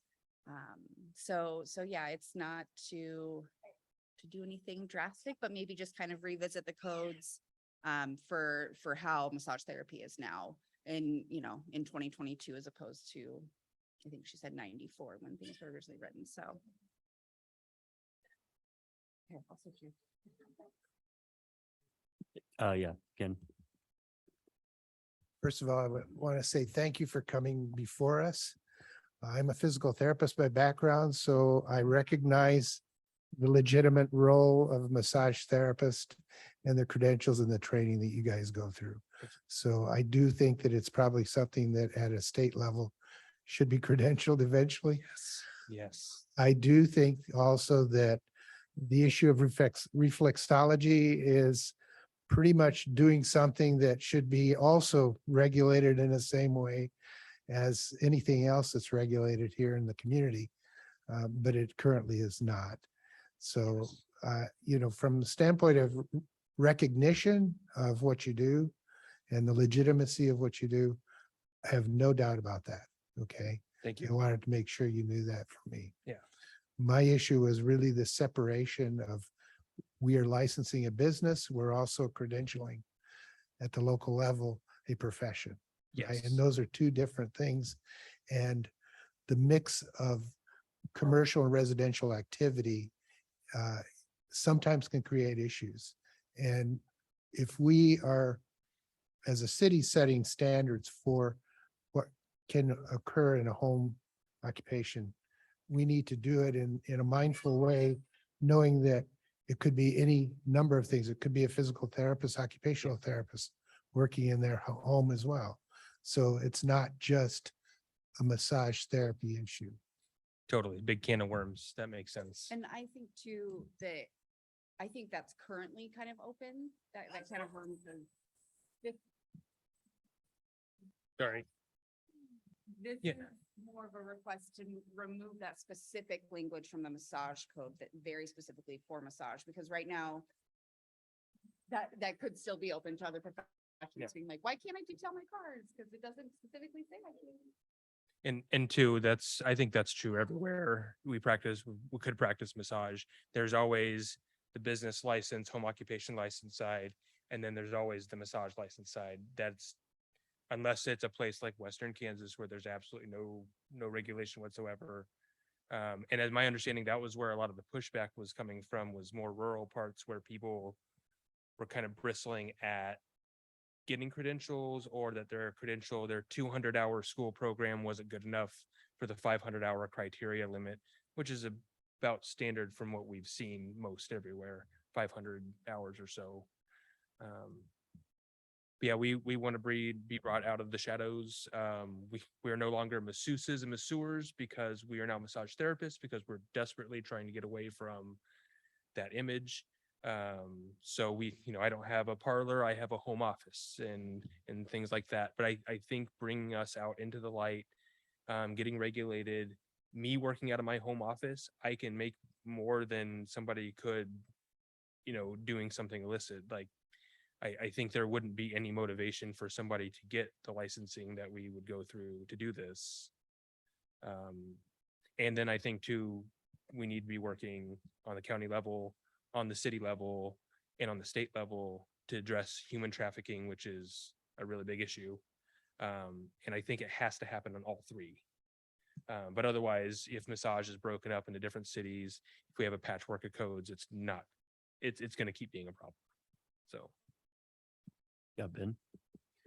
So I think a couple of details have come up that were enlightening to me that kind of make an impact on why it's important that maybe we be advocates for not having to professionally license people at the city level that I hadn't thought about before. I mean, I think it's really important to realize that, you know, if you're having to, we're not a big city, right? If people think they have to stop in and get a permit to do, you know, one job in our city, whatever it is, you know, we're losing out on commercial activity, right? So to that end, that made me a little bit more of a proponent of maybe pushing on the county and state level to take this off of our hands. And I'm sure Laura would like to not be in the business of professional licensing. And to that end, until we have something better, you know, as far as like a professional license on a city level might be a barrier to entry. I think maybe we could look to more just maybe accept credentials rather than require sort of a permit or a license of some form. Just a couple of thoughts. Thanks for that information. Anybody else have any comments for the Jacobys? Sorry to keep popping up here. I do think that it's unlikely that the county will take this up as a function of the county. I think your best bet is to go to the state and do it under the Board of Healing Arts or one of the components of the Board of Healing Arts, because that's where it ought to be. Okay, so I think we recognize that at a city level, we're doing background checks and doing all the things that really should probably be done by a Board of Healing Arts at the state level. Agreed. And your neighbors that are practicing massage therapists, that might be one of these other forms of body work. So don't give them too hard a time without knowing for sure, because it could be reflexology or auricular therapy, one of the thousands of things that aren't massage therapy that fall in the category of body work. So maybe their thing is legit. So. All right. And I'd also like to just add, I'd like to continue the discussion as well, echoing some of the others' comments. So thank you for your time. Thank you. Probably bedtime for For both of us. Thank you. Thank you. So I think I heard consensus that we'll just kind of continue to develop and bring back some additional information. Oh, and the chief, would you like to just quickly share, I'm sorry, a few things that you've discovered in your conversations? Sure, thank you. As many of you may remember, we have dealt with a couple of different human trafficking investigations. Neither of those facilities was professionally licensed appropriately. And kind of what I found through that is kind of what she was saying is it's kind of like every cop hates a bad cop. And so bad massage license make it hard for them. I reached out to several agencies to kind of discuss what their experiences are with in-home massage therapy. Not too many licenses are issued through the cities that I've spoke out to or reached out to, Overland Park being the highest, and they only have 4. They have had 0 problems. One of their stipulations that I thought would be part of our discussions is that only the occupants of that residence are eligible to be massage therapists for that. So they can't, hire people in, subcontract or whatever the case may be. Gardner has 2, and their codes enforcement officer said they are wonderful to work with. Marion probably has the most comprehensive look at this that we had. They've only had 1 in 17 years, but they've allowed it for a long time. They require they have different levels of home occupation licenses. So under this, anything that brings traffic to a home is considered a type 1 home occupation license. That requires that they must receive that permit before they can then apply for a massage establishment license. That requires them to go and speak with neighbors, so the neighbors have an opportunity to voice their concern. And then if that is granted, that the type 1 home occupation license is issued for 5 years and is subject to some revocation as well. At that point, they then apply for the massage establishment license and the individual massage therapist licenses. That they have had no issues. Nobody is, Leewood is the only one that I had spoke with, or I didn't speak with, but that does not allow it specifically that we were able to contact. But other than that, that all of these cities said that they have had no issues or concerns with any of their establishments that are based out of a home. Yeah, Ken. Chief, were any of the discussions around the differentiation between homes association restrictions versus the city in any of these cases? I didn't get into that with any of the codes enforcement officers. We didn't have that discussion. Any other comments, questions for Chief? Thank you, Chief. Thank you. All right, we will now proceed back to the front of our agenda and we'll jump into our action items. Our first action item this evening is the acceptance of the meeting minutes from Robin Foltz. Thank you. The July 6th meeting minutes have been submitted in the packet for your review. All right, I recommend consent. If everybody agrees. Recommend accepting. Sounds great. All right, our next item is a resolution calling for a public hearing for the Mission Gateway 5th Amended Tax Increment Financing Redevelopment Project Plan from Laura Smith. Get my packet reorganized here. And I do believe that Pete Heaven and Kevin Wempe are both available online if we have questions about either of these next two items. But as we tried to illustrate in the packet, and I think some of you are more familiar with than others, we had a presentation from the Gateway developers back in February, at which time they presented some general parameters around kind of a revised or updated project plan and a desire to re-engage in conversations. Since that time, we have been in conversation with the developer, kind of sharing with them and communicating some of the values that have changed from the council's perspective in terms of those things which are important as you consider a request for any public incentives on a project, specifically those being issues of sustainability and affordable or attainable housing. So their original proposal in February didn't go quite as far as the council's goals and objectives. And so we've had a lot of conversations back and forth. They feel like they have reached a point where they have worked to get closer to meeting those. And so we're ready to re-engage in those conversations. So with that comes the resubmission of a TIF project plan. There was a TIF project plan that took effect back in 2019. And so there's been some time that has transpired or expired off of that 20-year clock in that TIF district. So the developer has submitted both a new TIF project plan and a new community improvement district or CID petition. Both of those processes have statutory requirements in terms of public hearing requirements. And there are very specific, particularly on the side of the tax increment financing plan. There's a specific amount of time between which you pass a resolution to call and set those public hearings and when those public hearings may occur. So in looking at how our regular meeting dates fall over the next couple of months, we really have laid out a calendar, and I'll touch on that a little bit later this evening.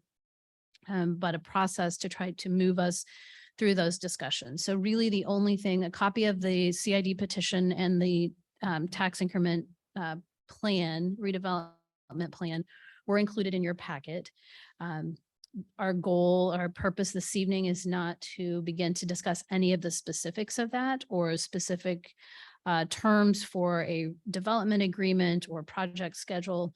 but to really just take that first administrative or procedural step to call the public hearing. So that's what's included in your packet tonight, 2 separate resolutions, which we'll need 2 separate actions on. But those would basically set the time and date for the public hearing, and that public hearing would be set for 7 p.m. on Wednesday, September 28th.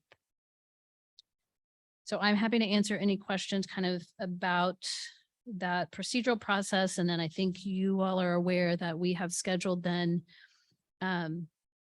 really our meetings in September 7th at the committee meeting, and September 14th in a work session is really when we would be coming back and having those in-depth comprehensive conversations around the specific terms of any potential new redevelopment agreement. And those would be the opportunities both at those meetings for the public to attend and weigh in, and then certainly on the 28th during the public hearing process.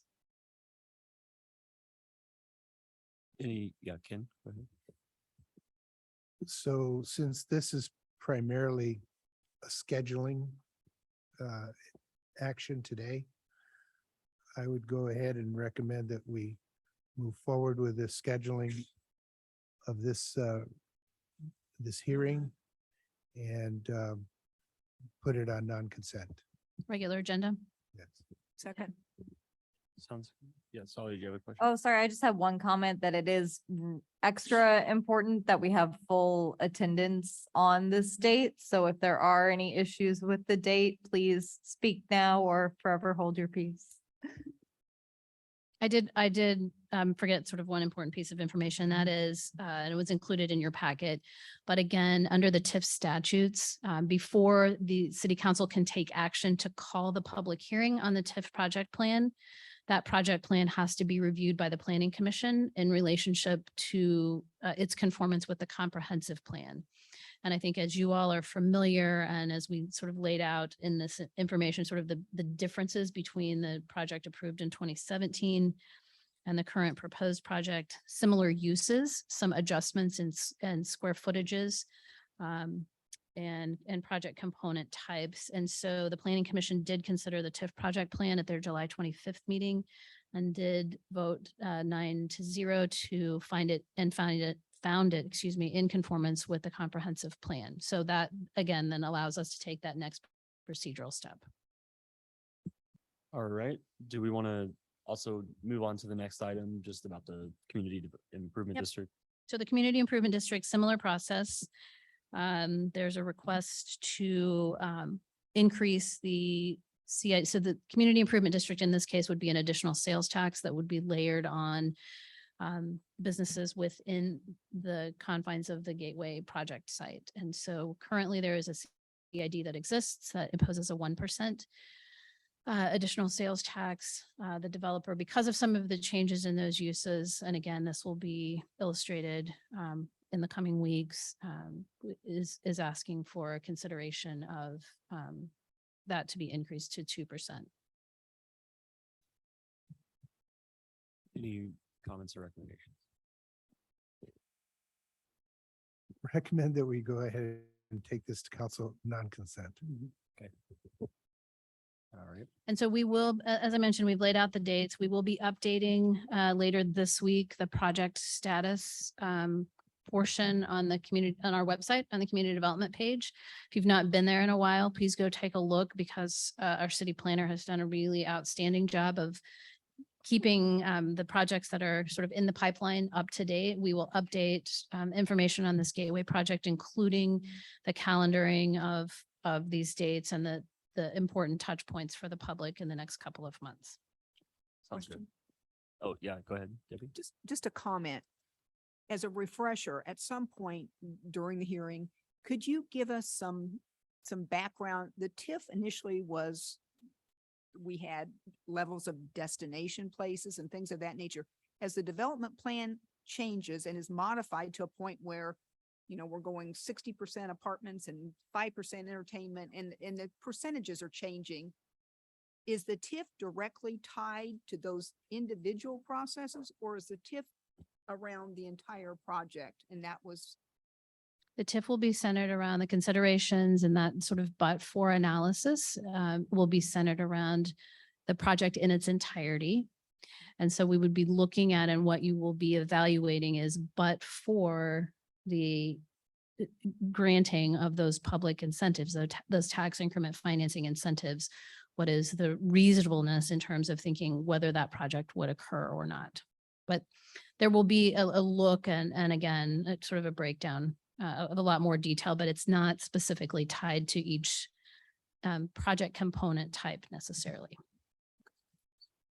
Was there any value in going over some of the upcoming dates for the committee's benefit, or would you prefer to wait until the calendar? No, we can do that. So we have tonight's committee meeting, you look at the resolutions, those resolutions will appear on your regular agenda on August 17th. Again, the only action will be that the resolution commits you to is the date and time of the public hearing for both the TIF project plan and the community improvement district. Then on September 7th, we anticipate coming back at the Finance and Administration Committee meeting. The developer team, the city team will be here. We'll have more of that robust conversation around really, again, the request for the incentives and the potential terms for consideration and a new development agreement. We don't expect that conversation could conclude in one committee meeting. So we've set that September 14th City Council work session in order for us to continue those conversations. Again, developer team, city's internal team will be here. You would have the opportunity at one or both of those to take some public comment, and feedback throughout the process. And then rather than moving that right on to our September 21st regular legislative agenda, which is already full of a variety of other things, we felt like from a communication standpoint with the public, having that special meeting date, which we've historically tried to avoid, but having a special meeting date that was solely gateway focused would allow us to more effectively share that date and communicate that date with the public as well. So those are the important dates. And if we don't get all the way there by September 28th, then we'll look at dates beyond that. All right, that was really helpful. Thank you. Oh yeah, Hillary. Just one more question about the 20th. In addition to the public hearing, so theoretically, there could be a development agreement to be voted on the 28th in addition to the public hearings. Yes. Yes. Yes. Okay. And a potential TIF clock reset, same. Yes. So timeline? TIF project, so we would anticipate that you would be considering approval of a community improvement district petition. And again, we'll share this calendar. I think we've tentatively kind of shared a draft with you, but you would have an ordinance that you would consider whether you would want to approve a new TIF project plan. The TIF project plan ordinance would require a 2/3 majority vote of the city council to pass. If you were to approve a new TIF project plan, you would also pass an ordinance which would repeal the existing TIF project plan that is currently in place. Similarly, with the community improvement district, you would have an ordinance that would establish that. If you establish that, you would repeal the existing CID, and then you would potentially have a redevelopment agreement, which I think you all are familiar, is the actual contract between the city and the developer that specifically outlines the incentives to be provided. The one thing that we have not yet specifically calendared, and we're working to do that as quickly as we can, is also this project will need to go back through the Planning Commission and the preliminary development plan process, and we'll come back to you from a planning and zoning standpoint as well. So trying to get all of these things married up here. What if it fails? What's the option if it fails, if we don't get to 2/3 on the TIF? Well, I think the developer, in theory, you would still have to look at a new development agreement, but the developer would have the existing TIF project plan that has been approved. If they felt like they could move forward under that project plan, they could, we could look at, additional terms there. If you don't have a new TIF project plan that is approved, then, as we all know as well, that we don't own the property or control the property. And so if there are no incentives that are granted, it's really up to the discretion of the developer to kind of determine what their next move is with that property.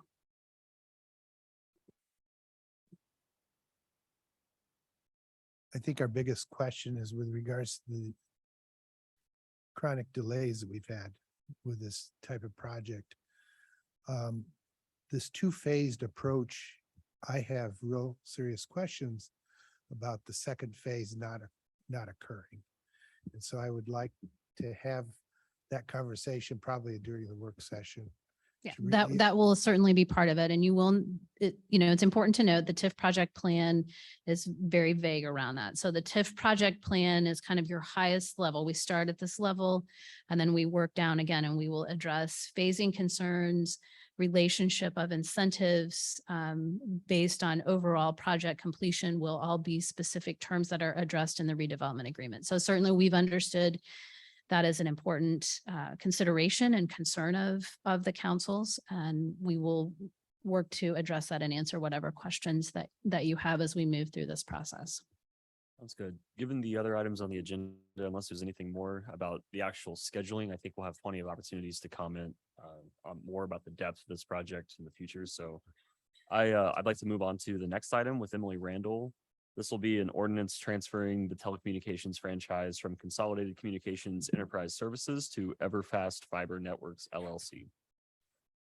Yes, thank you very much. We received communication from Consolidated Communications Enterprises and Everfast Fiber Networks. We currently have a franchise agreement, as you know, with utilities to operate in our city. We have had since 2006 an agreement with what is now known as Consolidated Communication Enterprise Services. They are transferring all rights, interests, and obligations under that ordinance to Everfast Fiber Networks LLC when they want to purchase the customer base and assets of Consolidated Communications later this year. So in order to do that, we needed to adjust our existing agreement with them, and this ordinance would do that and would allow the transfer of all of that customer base and those rights to the new company. All right. Does anyone have any questions for Emily? Take a recommendation. Take it to on consent. Consent. Sounds great. Thank you. All right. Thank you, Emily. The next item is consideration of the Consolidated Fire District number 2 street solicitation application from Robin Folks. Thank you. Consolidated Fire District contacted us to hold their annual boot block drive. They work with Muscular Dystrophy Association to solicit donations on Labor Day weekend. They will be at MARTWAY and Johnson Drive, and they have done this every year. It's a great opportunity for us to support them and their partners. Any questions? It's for Robin on this one. Thank you. Thank you. Recommend Take a to recommendation. Consent. All right, our last item this evening is a resolution to include the concert in the park at Broadmoor Park with Penn Almany, scheduled for September 2nd for a city-sponsored festival event. Thank you. So ordinance number 1172 was passed in September 4th, 2005, exempting city-owned or public property from prohibition on the consumption of alcoholic liquor in connection with city-sponsored events. And then included in that ordinance is the requirement for the city council to pass the resolution. We're coming before you again, as we did in June, to recommend approval of a resolution designating the last city-sponsored festival event for 2022. At the time in June, Rock Creek Brewing had not expressed a desire to be part of the event, and they've since changed course. So we're happy to include them and come before you today. That concert in the park is happening September 2nd, 6:30 to 8:30 at Broadmoor Park. And happy to answer any questions. Any questions for Penn on this? Yeah, Kent? Who's playing? I don't know that offhand. It's Steve Miller. The Steve Miller Experience. experience. I was Yes. gonna say the Steve Miller Band is, The tribute band, yes. that's a little old band Oh, now. Steve Miller Experience. These are their children. They're children, okay. They experienced them firsthand Yeah. growing up. Yeah, I recommend we take this to consent. Or do you want to do regular agenda to highlight the concert? That's fine. We could do that. Okay, I'd almost say regular agenda on this one. So that takes us to the last discussion item this evening. It's continued review and discussion of our 2022 estimated and 2023 budgets, specifically the CIP and related infrastructure funds. Ms. Smith, will you please provide your report?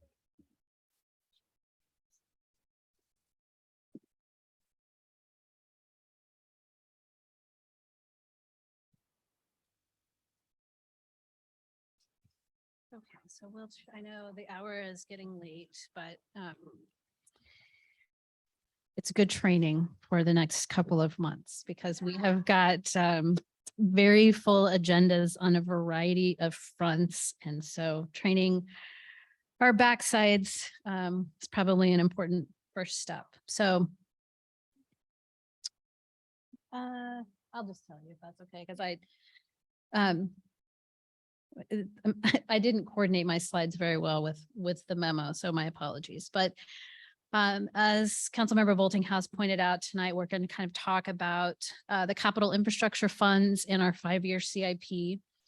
As a part of that, we'll talk also about the debt that is related specifically to capital infrastructure and the way that we support our projects, both on a pay-as-you-go basis and through debt financing. So I think most of you are familiar with the fact that historically we have developed our 5-year capital improvement plan or CIP in 3 specific program areas. So we look at streets, we look at stormwater, we look at parks and recreation. Tonight, next slide, please. Tonight, we will look at kind of also just recap kind of the total asset management conversation that we've been having for the last several years. We'll look at that 2023-2027 capital improvement program. In those 3 program areas, we'll look at a CIP debt summary, and we'll take a look at a review of the remaining budget calendar. Next slide, please. So I'm actually going to jump ahead. I think for the last several years, we've been talking a lot about the importance of really having a comprehensive understanding of all of the assets that are under our control as the city.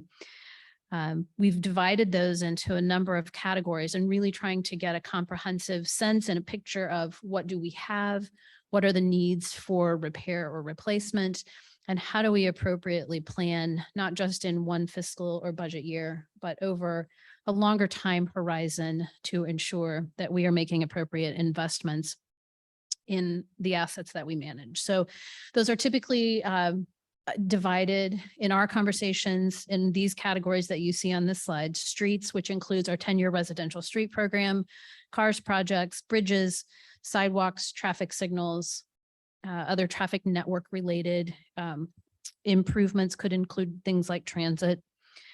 And the stormwater category, where we've talked a lot in the last several years about asset inventory and condition ratings, that work continues as we seek to really understand where the risk exists in our stormwater system. We look at channel maintenance programs, we look at channel maintenance and repairs, and then we look at how that integrates with the street program. You heard Brent talk earlier this evening about the impacts that we're seeing as we move into our full depth reconstruction. Stormwater has had on the stability of our street network over time. So as we plan and move forward, we want to make sure that we're addressing stormwater appropriately as it relates to that, because it is an investment in the future and the long-term viability of those streets.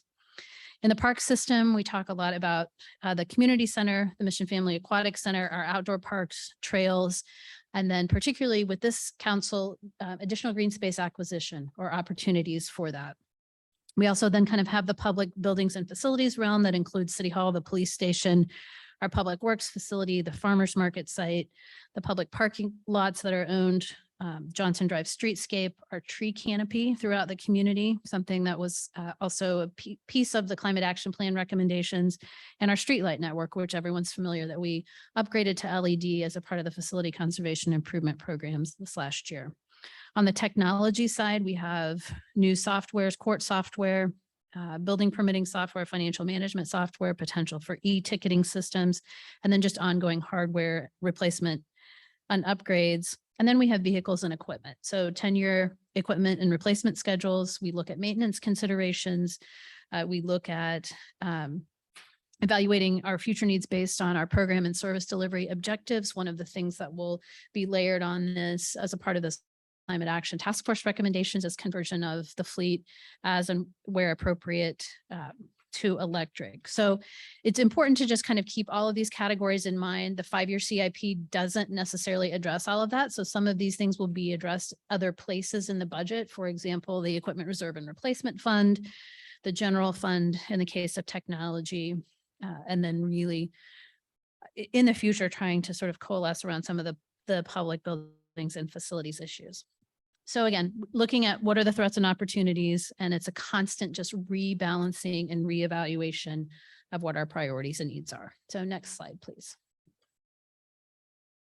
So as we think about the next 5 years in the CIP in the 3 program categories of streets, stormwater, and parks and recreation. Next slide, please.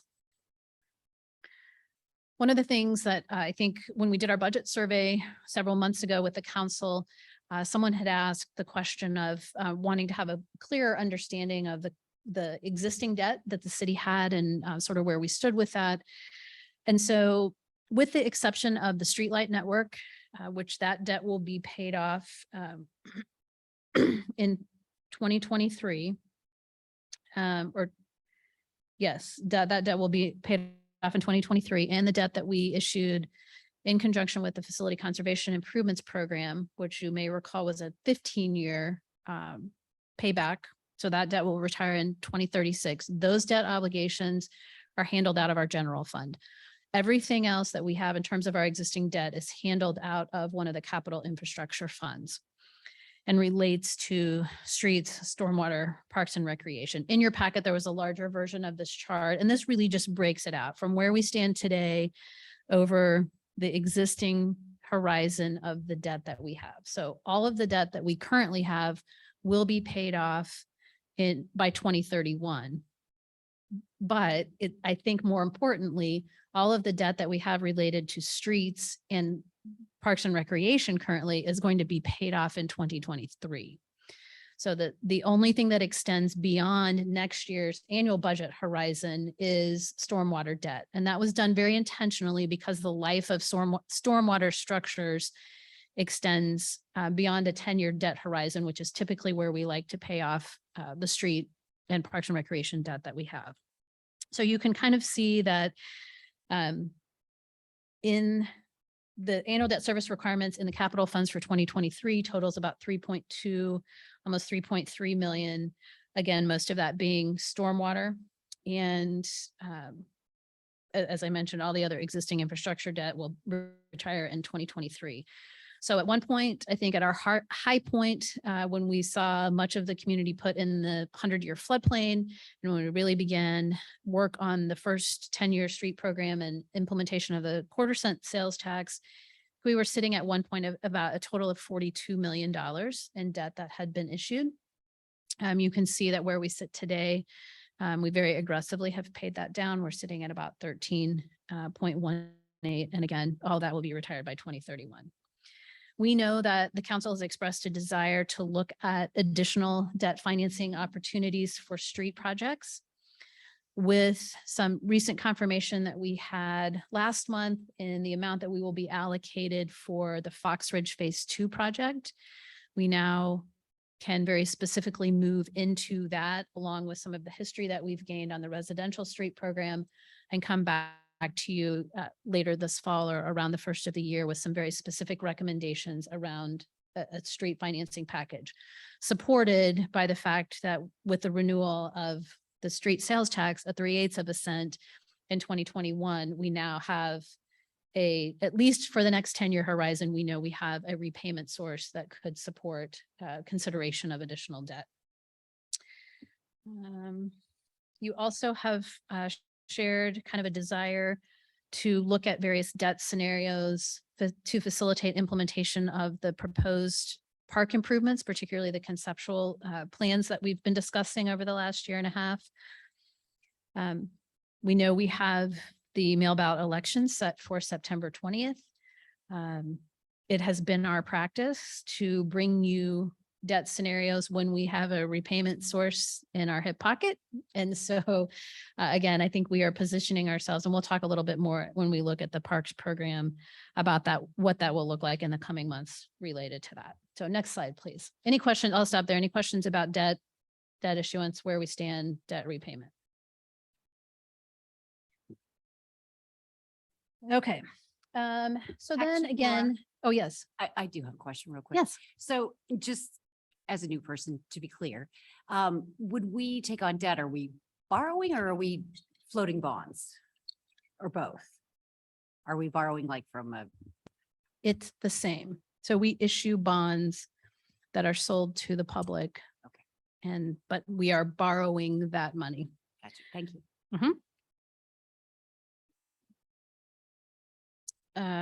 Okay, so first I want to just kind of touch on revenues.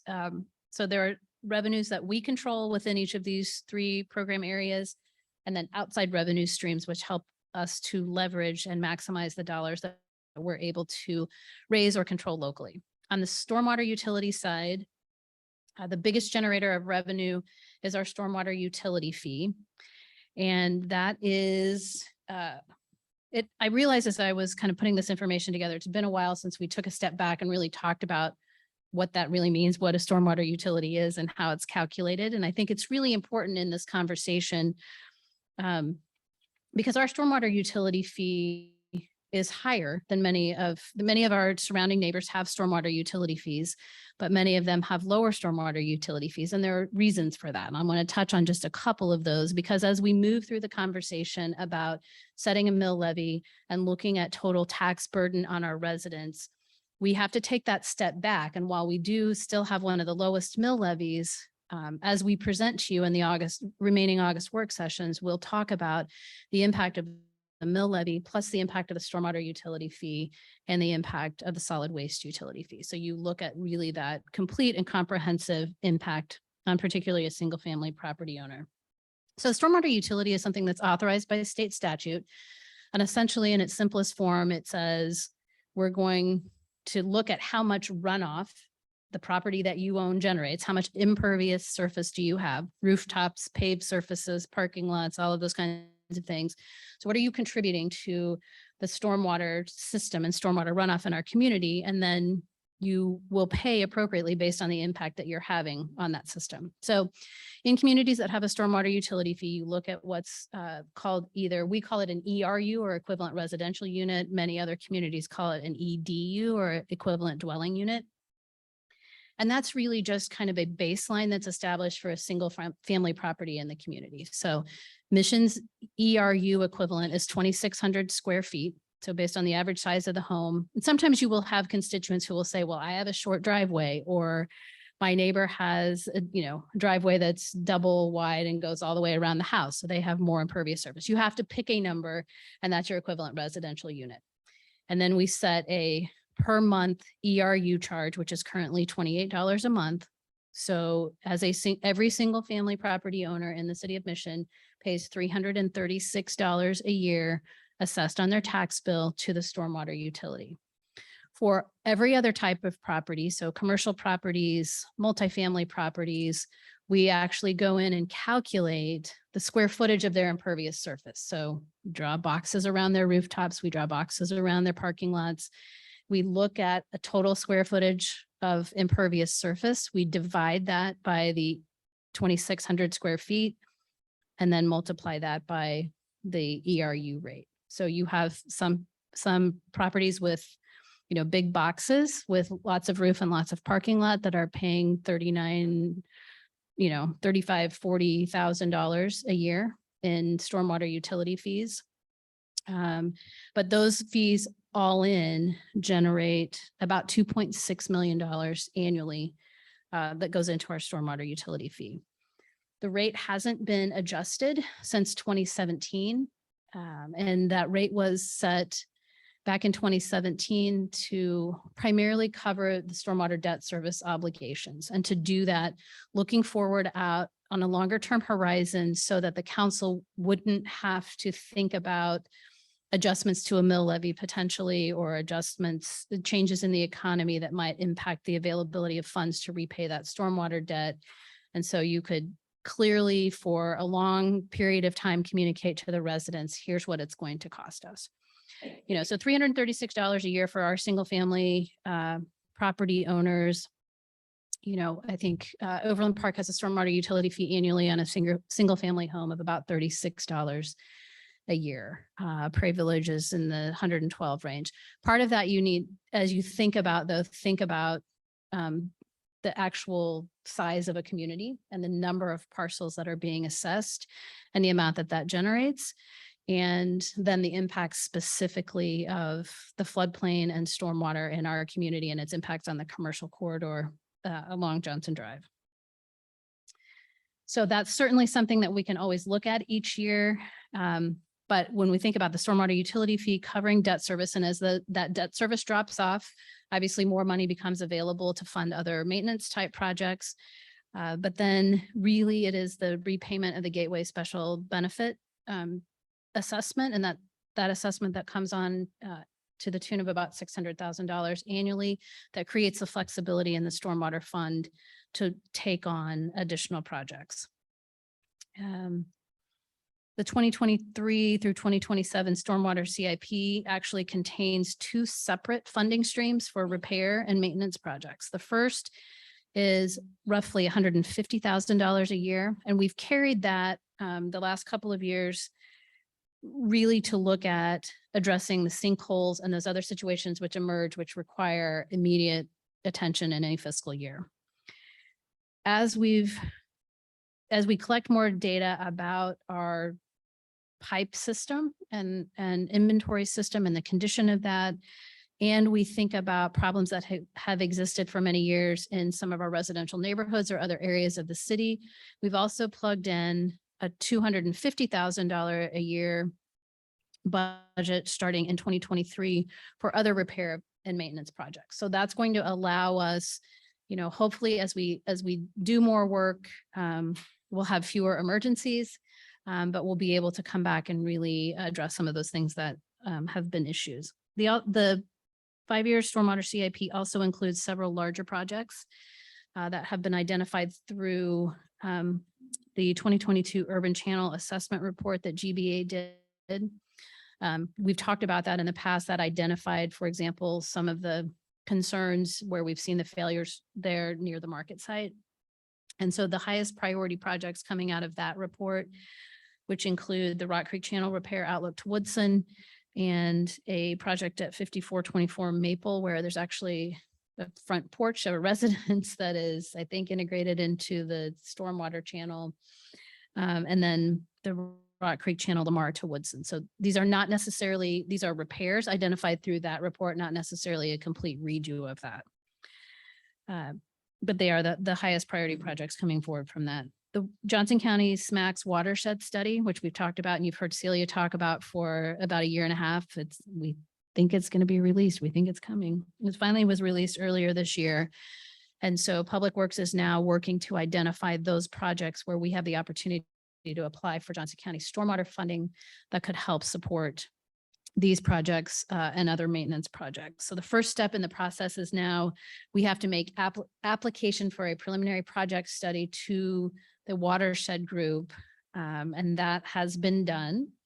If we're approved, we will typically get about 50% funded through SMAC to do that study. And then that's the piece that identifies the alternatives for your actual stormwater repair project. So there's many steps in the process, but it's worth the investment to try to secure the county's stormwater dollars. I think most of you are also familiar that we recently submitted a project development grant application through Mark's Planning Sustainable Places program, the preliminary scoring feedback. So thanks to all of you who went out and commented on our project prior to the July 31st deadline. I think we had 44 comments or so. The preliminary scoring feedback that we've received is very favorable. Not only was our scoring favorable, but we understand that the dollars are allocated on both sides of the state line, and they have more dollars allocated on the Kansas side than projects that were submitted. And so we believe we are in a good position to be able to secure that $100,000 in grant funds to really be able to look at a variety of projects, many of them impacting stormwater, water quality, green infrastructure along that Rock Creek corridor. So stay tuned. And then once we get through that project development process, there will be opportunities in future planning sustainable places grant processes to apply for actual implementation dollars, which could help support the construction of those projects. Any questions about stormwater other than I know it's really boring. Sorry. I was just hoping that you could maybe remind us and for the new folks a little bit about the Gateway District for stormwater, the 600,000. Yeah. And why that's there and what it is. Yep. And the risk of it not being there Yeah, some I think we days. touched on that a little bit. A good point. I'll come back to that. So when the Gateway project first came forward back in 2006, that former Mission Mall site was actually put into the 100-year FEMA floodplain, had not been previously, which meant that in order for any project, for us to be able to issue a building permit, improvements had to be made to that stormwater system to bring it up out of the floodplain. So a lot of times you may hear in conversations with your constituents. So we spent, let me back up, we spent $12 million roughly to improve the stormwater through that site and bring that site out of the floodplain. In the world of stormwater construction, it is also the place in our community that makes the most sense. And when you build stormwater, you start downstream and you build upstream so you don't create bottlenecks. So that is the most downstream portion of the stormwater network in our community. So a lot of factors at play. The information that we had available at the time suggested in order for that project to proceed, we needed to make those improvements. But it was always the city's intent. So we essentially fronted that money, but it was our intent that the developer would repay that money over time. So over the course of several years, as the project had, stops and starts and delays, we actually converted that to a special assessment so that we would have basically be first in line if there were ever a situation where there was a foreclosure on the property or something along those lines. So we converted that to a special assessment, which over a 20-year period, that $12 million is roughly $600,000 a year, which is assessed on their tax bills. You all as a council have required them to remain current in payment of their taxes. You may recall the current pre-development agreement says we'll put our pencils down if taxes aren't paid. So they are current on their taxes, and that's been an important piece of that. But that's sort of, does that, Councilmember Tom, does that get you? But that $600,000 and that's what this sheet says. If with the special assessments, we're at about $3.2 million, 2.6 million without. So that certainly has an impact on our ability to take on other projects outside of the debt repayment. So then when we look at the street program, we have a gas tax distribution from the state, which equates to about $250,000 annually. We have 3/8 cent sales tax for streets, which was renewed in September of 2021. And at that rate is currently estimated to generate about $1 million annually. And then we have the mills that are assessed for street repair and maintenance. So when the council made the decision to move away from the transportation utility fee, but still felt that street maintenance was a top priority, you've been dedicating the equivalent of 7 mills. And we talked about this in one of our very first budget work sessions, and we'll talk about it again on the 24th. We set the rate in 2015 at whatever was the equivalent of what the transportation utility fee was generating. And that was about 7 mills. We've increased it. We've applied that 7 mil theory over time. So we've gone from 750. Your first draft of the 2023 budget we've increased that to 1.4 million. So the street program has benefited by the growth in the assessed valuation specifically, but it may be a situation where we want to move away from a certain number of mills and we want to look at a dollar amount specifically that is contributed each year in the budget process. Last year, Our street program plan, we were sort of in limbo because we didn't have the street sales tax renewed. We were still sort of struggling with several larger projects and our ability to cash flow those. And we were really still looking at that ongoing reevaluation of the residential street maintenance program. We know we were successful in approving the sales tax. We built a residential street program that includes an allocation of about $2 million annually for our residential streets. And then we're looking at how do we fund and take advantage and leverage funding for the larger projects that we have.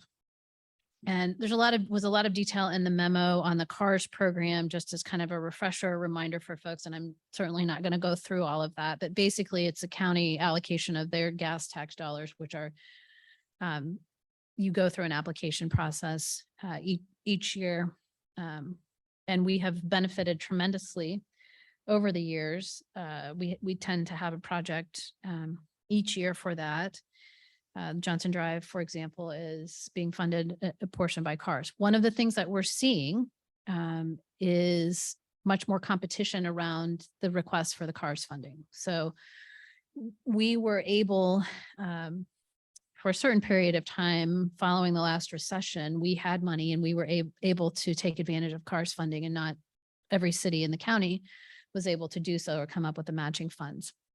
That situation has reversed itself. And so the CARS program has some very strict funding formulas and applications, which they've, their goal is to get that money out to improve the road system throughout all of the county. But they're having to sort of dial that back. And so we are now seeing, we saw that with the Johnson Drive project, we had about almost a $74,000 reduction from what was approved from our initial request, which is was 11% or so of the total project costs. Most recently, we saw that with Fox Ridge. We asked for $2.5 million, and that request was cut back to $1.6 million. So they're applying those existing funding formulas more strictly now, because there are more people in line and available with matching funds. So that's something that we'll need to take into consideration as we continue to move forward and really try to be as realistic as we can in terms of what we think we can acquire through the Johnson County CARS system. The project for 2023 specifically is Fox Ridge Phase 2. Total estimated cost on that project is about $5.6 million. I think everyone's familiar. It picks up with the improvements that ended at roughly 51st Street and carries those all the way around to the Lamar and Fox Ridge intersection. Council recently, or in the last year, has approved a design contract for that. We're at about 60% design on that project. We hope to be able to bid that at the first of the year and get that project moving forward. There's a lot of coordination that's also occurring with improvements that Johnson County Wastewater is making to their facility there on the north side of Fox Ridge. And so again, now that we know what our final CARS allocation is, as we get closer to the engineer's estimate, as we get closer to that 100% design, we'll be coming back. We know we can't cash flow the Fox Ridge project because of its size. So that's a likely candidate for us to come back and talk with you about for debt financing. The other one I think that we're familiar with is we've submitted an STP application, or Surface Transportation Program application, through MARC for the next phase of Johnson Drive improvements, Lamar to Metcalf. We've had favorable scoring results on that. That's a $12+ million project. It has CARS components. It potentially has some stormwater components. So we're trying to sort of pin down those outside funding sources so that then we know what we would need to finance, or what the city's share of that would be. 5-year street program also includes funding for smaller scale maintenance projects, a curb and gutter replacement program, biennial bridge inspections, and any repairs that result from those, principal and interest on existing street related debt, which again, current debt will retire in 2023. And the plan also includes funding in this year to refresh the Stantec study that was done in 2027, which gave us the sort of overall PCI ratings for the street network and helped us build that approach to addressing the worst first. It's important to refresh that data every 5 years or so. so that we can make sure if we need to make adjustments, if a street is not performing as we think it might, that we have the opportunity as we're looking at out years in that program to make adjustments. So, so annual revenues then on the street program side are about local revenues are about $2.4 million. You will see in the 5-year plan on the street program that because of the size of the Fox Ridge project and the Johnson Drive project, you'll see fund balances that are upside down. And again, those are just indications that we need to be thinking about that and planning for that and considering how we get those positive and when we get to those fiscal years. So any questions on streets? Laura? Yeah. I'm always being annoying about 51st Street west of Lamar to Fox Ridge. I would just ask again that if and when we're able to get some traffic counts so we can see if that is cars eligible, because it's just getting worse and worse. Yep. We'll Thank certainly you. make that. I know that is on Celia and Brent's radar. Okay, Parks and Recreation, which is the last program area and the messiest program area. That really, as we've touched on, addresses capital infrastructure needs here at the community center, the Mission Family Aquatic Center, our 8 outdoor parks and the trail systems and networks that's located throughout Mission, which is outside of the parks, the Rock Creek Trail. So that program is currently funded with a 3/8 cent retail sales tax, which will sunset in March of 2013, and 1/3 of the alcohol tax distribution from the state. What? I'm sorry. So yes, 2023. It started in 2013. It sunsets in 2023. It's time past my bedtime. So we've talked a lot as we moved through and made the decision in June to place the question before Mission voters for renewal of the sales tax. About 60% of the annual sales tax revenues since 2013 have supported debt service on the improvements that were made to the Mission Family Aquatic Center, which were about $4.3 million. We've also spent a tremendous amount in deferred maintenance and upkeep of the community center. And what we know is as we approach the expiration of this and our focus for the next 10-year horizon is really that investment in our outdoor park system. And so we've gone through those conceptual planning processes for Mohawk, Broadmoor, Waterworks, and Streamway Parks. And we've been able to kick off some of those improvements prior to expiration of the sales tax. And even though those processes were slowed, actually go to the next slide, please. I need a dual screen on this one. So we've talked about the projects, but the processes were slowed by the pandemic. But I think those conceptual plans have helped us inform our decisions around renewal of the sales tax. All in the conceptual plans that we've looked at to date total about $10.5 million in improvements across all of those parks. So unfortunately, we will not have an answer on the sales tax renewal prior to when we need to adopt our budget to be in compliance with Senate Bill 13 requirements. So the timing this year couldn't be sort of more awkward for us as we make decisions, but it's important to note that we can adopt our budget, we can amend our budget at any given time. So we can pick it up again, following renewal of the sales tax or a decision on that. We can pick it up again as we look at these debt financing opportunities. So it does not have to be a stagnant document once we consider that on September 7th. So one of the things that we know we have in progress, and it has moved slower than we had hoped or anticipated, is the feasibility study for the community center, looking at long-term sustainability, long-term viability, and options for here. Penn and I have been seeing some preliminary draft reports that we're getting ready to share with the stakeholder group in a couple of weeks, and then we'll be bringing those back again. So we built the parks program plan for the outdoor parks and for the community center, kind of based on maintaining the status quo. We did that because it's important if we take all of the expenses related to maintenance of our parks and recreation amenities off the table, it sends the wrong message to the public.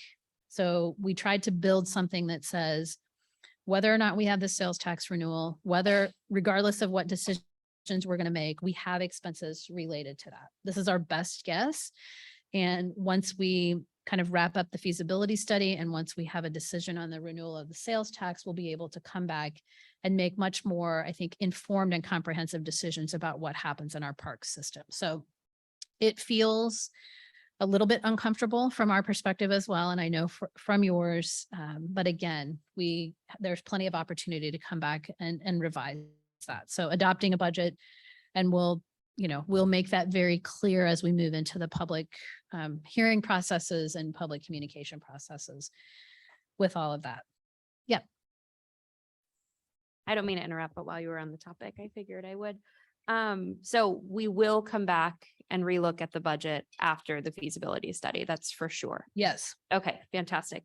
And then I was just wondering on the Parks and Rec CIP, are these staff created or are these PRT created or combo? I believe they're a combination. So we really looked at those things that exist in our outdoor parks right now that are in the worst condition and tried to build those in the outdoor park system, build those into the plan. Same thing with, items here at the community center, but recognizing that, none of those things happen. So if we aren't successful in renewal of the sales tax, which I am hopeful that we will be, we have $125,000 a year in dedicated parks and recreation funding. So there's a whole nother conversation that would have to occur in terms of where are our priorities and what revenues do we want to dedicate to that. So we understand and recognize that until we have those feasibility study recommendations, anything that's shown on, I know Councilmember Thomas, you've said you really want kind of a clear roadmap about what with renewal of a sales tax would be allocated to expenses and maintenance here at the community center. So we've, again, just tried to outline based on what we know and our experience with the buildings and its systems or the outdoor park systems that exist. We know we won't spend those dollars until we have that plan and that roadmap in front of us. Okay, last question. Is this the conference carpet that's needing to be replaced? That's listed there? Yes. Okay. So I think, again, so what I touched on this before, but if we get renewal of the sales tax, we're positioned to come back pretty quickly and present you with some opportunities for the debt financing to accelerate the outdoor park improvements. We will be coming back. We talked a little bit about next opportunities for land and water conservation grant funds. As we had a conversation a few meetings ago, I think there's some concerns about pursuing that for Mohawk Phase 2 right now because the sales tax expires before we have enough matching funds to get all the way through Phase 2. So we are looking at, and we'll come back to you with some options about how to still take advantage of those grant dollars to advance pieces of the conceptual plan, but not to overextend ourselves in terms of matching dollars that might be available. We are also, and I'd hope to have an answer back tonight, and I just didn't hear back, but there was also a lot of conversation in the Rushton rebuild conversation and the improvements to Waterworks Park, to the extent possible, trying to time those similarly so that when the new school opens, our improvements to Waterworks Park can be available to the neighborhood. And so it's a matter right now, some questions to the school district about how much of that park site that they anticipate using for, or will be impacted by their construction activity or construction laydown, so that we can then plan. But I think the time horizon with students leaving in January of 23, returning in the fall of 2024 still gives us a good window to move forward with that. So any other questions on Parks and Recreation Program?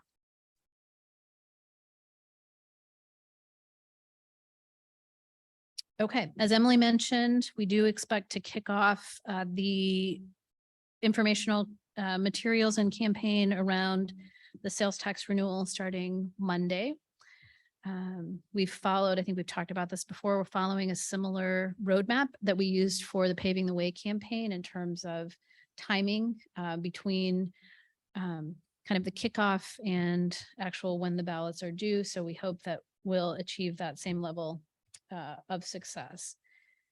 So then really finally, budget calendars, which we've talked about. So tonight we've kind of looked at this overview of the capital improvement program. At our August 24th work session, that's when all of this is going to come together. So all the things we've talked about in the general fund, the supplemental requests that we've had conversations around, the climate action plan task force recommendations that you heard this evening, and ARPA funding recommendations. That's going to, that will all come together in kind of that complete budget picture for 2022 revised and 2023. Then on the 31st, we hope that we are close on the 24th and that we'll be able to just really wrap that up and have kind of the community dialogue on the 31st.